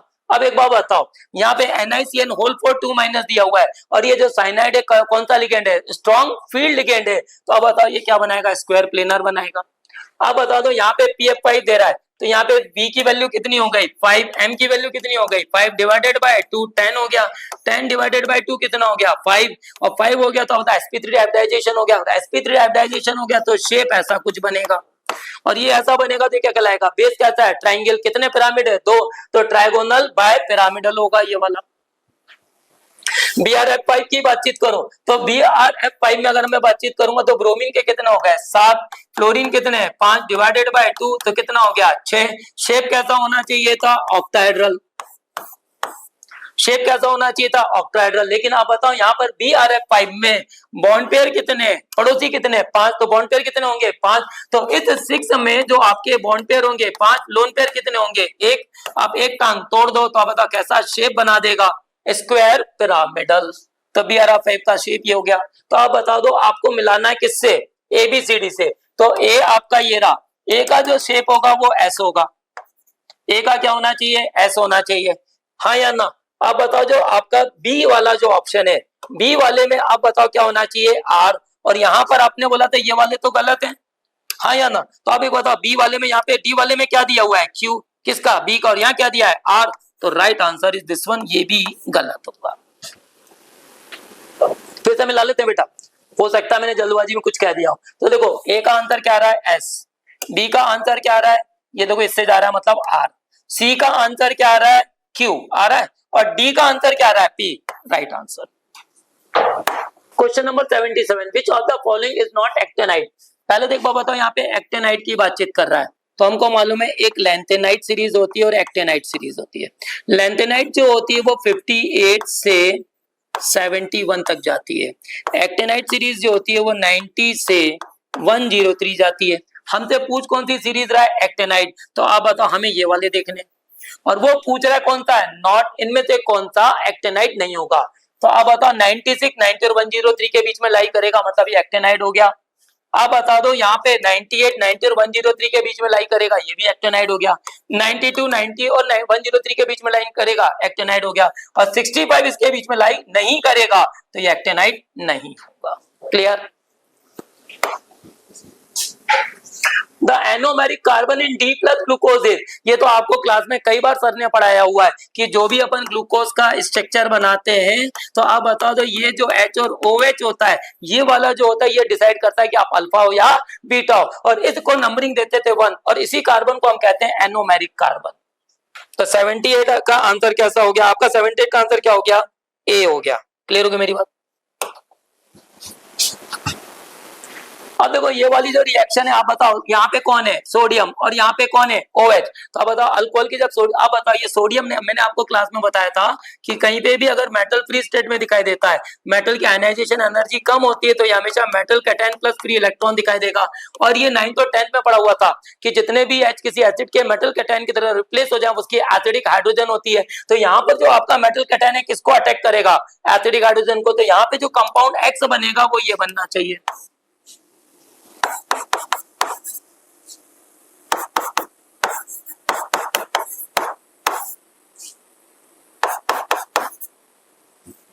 आप बताओ फिर ऑर्गेनिक कंपाउंड में, फिर देखो पुरानी लाइन, ऑर्गेनिक कंपाउंड में क्या प्रेजेंट है, मेटल की खोपड़ी पे प्लस, पड़ोसी की खोपड़ी पे माइनस, आवाज आई टूटा टूटा फूटा फूटा। अब इसकी किससे रिएक्शन करा रहे हो CH3Br। फिर देखो वही कहानी है, आप बताओ कार्बन पे क्या लगा हैलोजन, हैलोजन नहीं दिखाई देगा, क्या दिखाई देगा प्लस, कौन सा फाइल इलेक्ट्रोफाइल, कौन सा फाइल न्यूक्लियोफाइल। तो बताओ यही बॉन्ड बना लेगा, और यहाँ बॉन्ड बनाएगा तो बताओ यहाँ पे एक्चुअल में जो कंपाउंड बनके तैयार होगा वो ये बनेगा। यहाँ पे आपको CH3 चाहिए, यहाँ पे आपको H चाहिए, यहाँ पे आपको OCH3 चाहिए, और यहाँ पे क्या चाहिए C2H5, यही चाहिए। अब एक बार बताओ, आप बताओ यहाँ पे CH3 कितने हैं, ये CH3 OCH3 है, और आप बताओ ये दो CH3 लगा दिए इसने, जबकि यहाँ पर क्या होना चाहिए था H, और यहाँ पे H एक भी नहीं है, तो ये वाला आंसर नहीं होगा। इस वाले में भी देखो आपका H गायब है, ये भी आंसर नहीं होगा। तीसरा बताओ यहाँ पे H भी है, सही है, CH3 भी है, C2H5 भी है, OCH3 भी है, ये आंसर मैच कर गया। और देखो यहाँ पे OCH3 नहीं है, इसलिए ये भी आंसर नहीं होगा। तो राइट आंसर इज सी।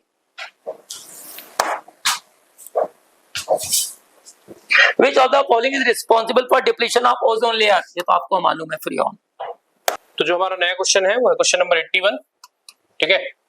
और 81 नंबर के सवाल में कार्बन 40 है, ठीक है। हाइड्रोजन कितना है 13.33, नाइट्रोजन कितना है 46.67। तो इसको डिवाइड कर देंगे 12 से, इसको डिवाइड कर देंगे 1 से, इसको डिवाइड कर देंगे फिर से हम 14 से, ठीक है। जो भी यहाँ परसेंटेज होगा उसको उसके एटॉमिक मास से डिवाइड कर देना। डिवाइड करने के बाद हम पाएंगे ये आई वैल्यू 3.33, ये वैल्यू आई 13.33, ये वैल्यू आई फिर से 3.33। इसके बाद जो सबसे छोटी वैल्यू होगी उससे सबको डिवाइड कर देंगे, ये कट के आएगा 1, ये डिवाइड करेंगे 3.33 से, कट के आएगा 4, इसको डिवाइड करेंगे 3.33 से, ये कट के आएगा 1, और ये जो वैल्यू आएगी ये आ जाएगी इंपीरिकल फार्मूला। तो आंसर हो जाएगा क्वेश्चन का सी।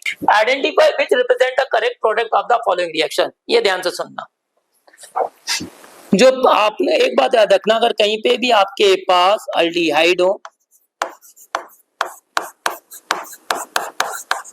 कीटोन हो, अगर हम इनकी OH माइनस के साथ रिएक्शन कराते हैं तो हमेशा दो रास्ते होते हैं, कैनिजारो और एल्डोल।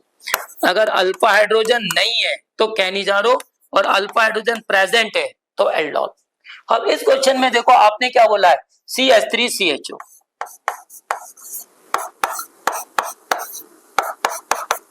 इसकी जब मैं OH माइनस से रिएक्शन कराऊंगा तो आप एक बात याद रखना, आपने मैकेनिज्म सीखा हुआ है, लेकिन अगर हमको क्वेश्चन जल्दी करना है तो मैं कॉन्सेप्चुअली बता देता हूं कि आप बताओ ये कौन सा कार्बोनिल है। मैंने क्लास में पढ़ाया pure carbonyl compound. Pure carbonyl compound की जब भी OH माइनस के साथ रिएक्शन कराते हैं, प्योर कार्बोनिल, अभी मैंने थोड़ी देर पहले कहा था अल्डिहाइड या कीटोन, मैंने अल्डिहाइड या कीटोन की जब भी रिएक्शन OH माइनस से कराएंगे तो हमेशा एल्डोल या कैनिजारो, हमेशा मतलब ऑलवेज।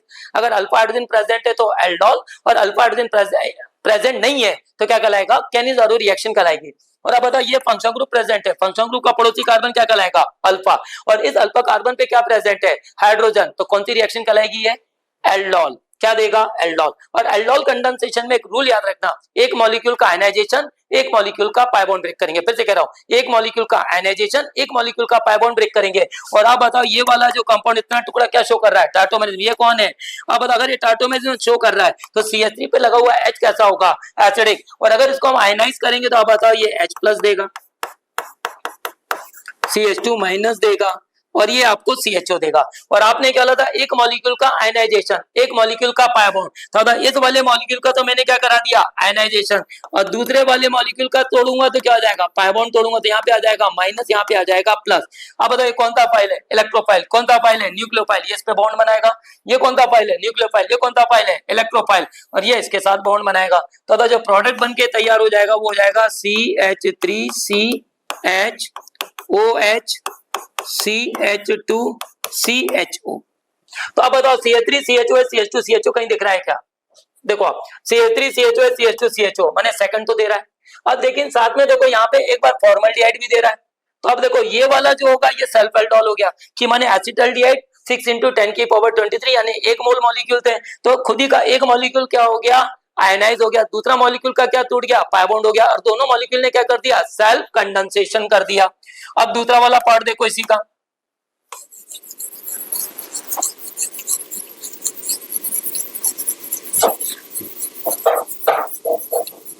अब आप एक बार बताओ, मैं यहाँ पे ये कह रहा हूं कि यहाँ पे आप दूसरा वाले पार्ट में देखो आपने क्या लिखा हुआ है, SCHO लिखा हुआ है,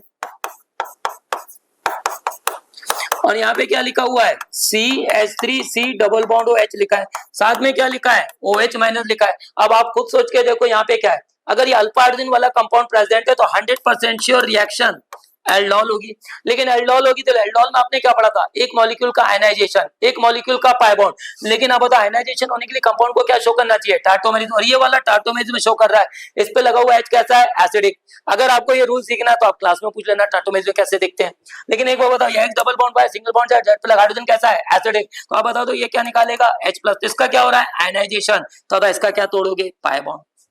समझ में आ रहा है, इसका क्या तोड़ेंगे, पाई बॉन्ड। हमने एक लाइन पढ़ा था, न्यूक्लियोफिलिक एडिशन, अल्डिहाइड और कीटोन की रिएक्टिविटी पढ़ी थी, और अल्डिहाइड और कीटोन की रिएक्टिविटी में हमें पढ़ा था reactivity inversely proportional to steric hindrance. याद आ रहा है, तो यहाँ पे बता स्टेरिक हिंड्रेंस कम है तो रिएक्टिविटी ज्यादा होगी, जिसमें न्यूक्लियोफिलिक एडिशन आसान होगा। इसका क्या होगा, आयनाइजेशन। इसका क्या तोड़ोगे, पाई बॉन्ड। तो आप बता दो जब इसका आयनाइजेशन होगा तो ये अल्डिहाइड जो होगा, एसिड अल्डिहाइड देगा H+CH2 CHO, और ये वाला जब पाई बॉन्ड तोड़ोगे ये बनाएगा आपका HCO-+H।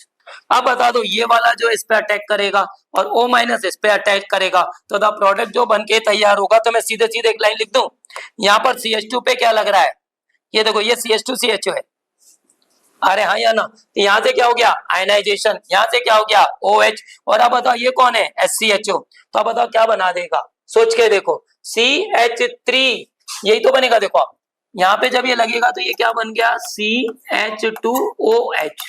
देखो आप ये वाला H इस O पे लग रहा है तो ये C पे 2 H लगे हैं, CH2H, और यहाँ पे एक बॉन्ड बना रहा है, और ये बॉन्ड में कौन लग रहा है, CH2CHO। तो ऐसा कोई कंपाउंड दिख रहा है, आवाज आई यस। सेकंड और फोर्थ चार ऑप्शन में कहाँ दिख रहे हैं, ये सेकंड थर्ड है, फर्स्ट फोर्थ है, सेकंड फोर्थ। तो अब बताओ आपका आंसर कौन सा हो जाएगा, दिस वन। क्लियर हो गई मेरी बात। नेक्स्ट देखो, Which of the following is the square planar structure।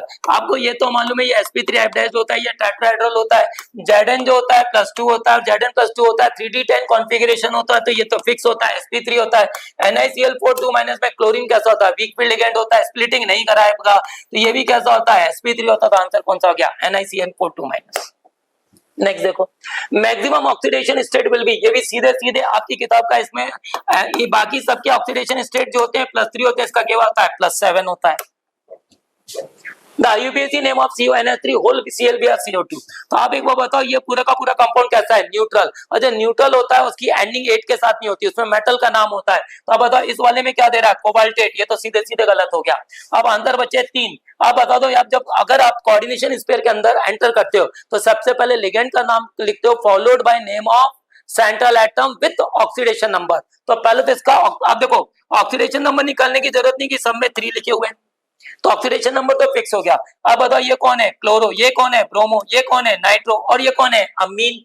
Alphabetically सबसे ज्यादा पहले कौन आता है, अमीन। तो ट्राई अमीन आ जाएगा, फिर क्या आ जाएगा, ब्रोमो, फिर क्या आ जाएगा, क्लोरो, फिर क्या आ जाएगा, नाइट्रो, फिर क्या आ जाएगा, कोबाल्टेट 3। तो कोबाल्टेट हो नहीं सकता, तो ए वाला आंसर तो होगा नहीं। अब दूसरा वाला देखो, ट्राई अमीन आ जाएगा, फिर क्या आ जाएगा, ब्रोमो, फिर क्या आ जाएगा, क्लोरो, फिर क्या आ जाएगा, नाइट्रो, फिर क्या आ जाएगा, कोबाल्ट, फिर क्या आ जाएगा, 3। सही है।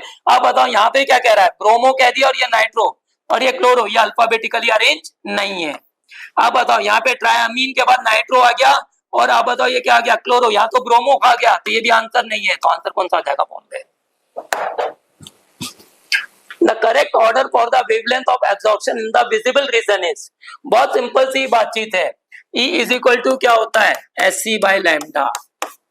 अब बताओ अगर जितना वीक फील्ड लिगेंड होगा तो अब बताओ स्प्लिटिंग कम होगी, स्प्लिटिंग कम होगी तो एनर्जी कम होगी, एनर्जी कम होगी तो वेवलेंथ ज्यादा होगी। तो यहाँ पे देखो सब में निकेल का जो ऑक्सीडेशन नंबर है वो +2 है, सब में निकेल का जो ऑक्सीडेशन नंबर दिख रहा है वो कौन सा दिख रहा है आपको, +2 दिख रहा है। और आप बता दो यहाँ पे लिगेंड कौन है, NO2, ये कौन है, अमोनिया, कौन है, वाटर। तो सबसे स्ट्रॉन्ग फील्ड लिगेंड जो होगा वो कौन सा होगा, अब बताओ सबसे स्ट्रॉन्ग फील्ड लिगेंड कौन है, NO2, फिर कौन है, अमोनिया, फिर कौन है, वाटर। तो जितना वीक फील्ड लिगेंड होगा आप बताओ स्प्लिटिंग क्या होगी, सबसे कम, और जितनी कम स्प्लिटिंग होगी तो एनर्जी क्या रिलीज होगी, कम, एनर्जी कम होगी तो वेवलेंथ क्या होगी, ज्यादा। इसलिए आंसर कौन सा हो गया, ए। Given are two statement, nitrogen, sulfur, halogen and phosphorus present in an organic compound are detected by Lessig test। अगर आपको याद रहा हो तो ये कुछ प्रीवियस टेस्ट में ये ऐसा क्वेश्चन आया था, और जिसमें आपने कहा था कि आपका जो नाइट्रोजन होता है वो साइनाइड में जाता है, सल्फर हैलोजन आपका हैलाइड में जाता है, फास्फोरस आपका फॉस्फेट में जाता है। और ये कैसे टेस्ट करते थे? लेसाइने किसके साथ गर्म करते थे? आता था सोडियम, इसको काय में कन्वर्ट कर लेते थे? आयनिक कंपाउंड में कन्वर्ट कर लेते थे। तो पहला वाला स्टेटमेंट तो सही है। The element present in the compound are converted from covalent form into the ionic form by fusing with the compound. यहां तक के तो स्टेटमेंट सही है, लेकिन इसने बदतमीजी कर दी, यहां मैग्नीशियम दे दिया। यहाँ पे क्या होना चाहिए था? सोडियम। अगर ये सोडियम हो जाता तो स्टेटमेंट सही हो जाता, इसने क्या कर दिया? मैग्नीशियम लिख दिया। ये आंसर माने पहला वाला स्टेटमेंट सही है, दूसरा स्टेटमेंट गलत है। अब पढ़ लेते हैं। Both statement 1 and statement 2 are false. ये आंसर नहीं हो सकता। Statement 1 is true, statement 2 is false. अच्छा लग रहा है, यही आंसर है। तो आप बताओ 87 का आपका आंसर कौन सा हो गया? बी। ये कह रहा है match the list 1 with list 2। आपको एक बात मालूम है, अगर आपको याद है तो आपने अगर क्वालिटेटिव एनालिसिस पढ़ी होगी, तो अगर आपको रेडिकल्स याद करने हो तो मैं रेडिकल कैसे बोलता हूँ? जीरो ग्रुप होता है NH4+, फर्स्ट ग्रुप होता है आपका आज होगा प्रभात, सेकंड ए ग्रुप रेडिकल्स होते हैं होंगे पंजाब के कुत्ते कोड़ी बीमार, सेकंड बी ग्रुप रेडिकल आपके होते हैं आज सब सन्नाटा ही सन्नाटा, थर्ड ग्रुप रेडिकल होता है फेक कर आलू, फोर्थ ग्रुप रेडिकल होता है मन को जाना नहीं, और सिक्स्थ ग्रुप रेडिकल होता है आपका BSC, और आखिरी रेडिकल होता है Mg+2। तो आप एक बताओ यहाँ पे कौन है? लेड और कॉपर, ये कौन से रेडिकल है? होंगे पंजाब के कुत्ते कोड़ी बीमार, मतलब कौन से रेडिकल हो गए? सेकंड है। आप बताओ Al+3 फेक कर आलू कौन से ग्रुप के रेडिकल हो गए? थर्ड हो। आप बताओ फेक, और आपने क्या बोला था? मन को जाना नहीं, मन को जाना नहीं मतलब ये कौन ही आ गया? कौन से ग्रुप का रेडिकल? फोर्थ है। अब आप Ba+2 Ca+2 कौन से ग्रुप का रेडिकल हो गया? Fifth group radical. तो अब बताओ सेकंड ग्रुप रेडिकल का जो ग्रुप रिएजेंट होता है वो होता है H2S in present of dilute HCl। तो अब बताओ इसका आंसर तो यही हो गया। ये वाला करेक्शन है, इस आपको क्लास में करेक्शन कराया गया था, ये बी का ऑप्शन थर्ड था यहाँ पे। समझ में आ गया? अब बताओ Al+3 Fe+3 आप बताओ क्या करते थे? Ammonium hydroxide in presence of NH4Cl, ये इसका ग्रुप रिएजेंट होता था। CO+2 Na+2 आप बताओ किसकी प्रेजेंस में होता था? H2S in presence of NH4Cl होता था। Ba+2 Ca+2 काय की प्रेजेंस में होता था? ये, दैट्स व्हाई आंसर इज ए। और अगर आपको ये रेडिकल याद करने हैं तो आप जब क्लास में आते हो पूछ लेना मुझसे।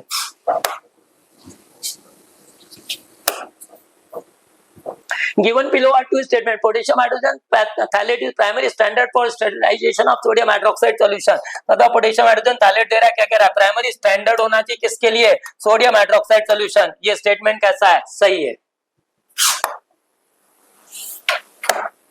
ये स्टेटमेंट कैसा है? सही है। और दूसरा वाला देखो, in this titration phenolphthalein can be used as indicator, ये भी बिल्कुल सही है। तो आप बता दो आंसर कौन सा हो गया? A. Thank you, best of luck. एक बार वीडियो ध्यान से देखिएगा, नहीं समझ में आए तो क्लास में पूछ लीजिएगा। सो नाइस हो गया, थैंक यू।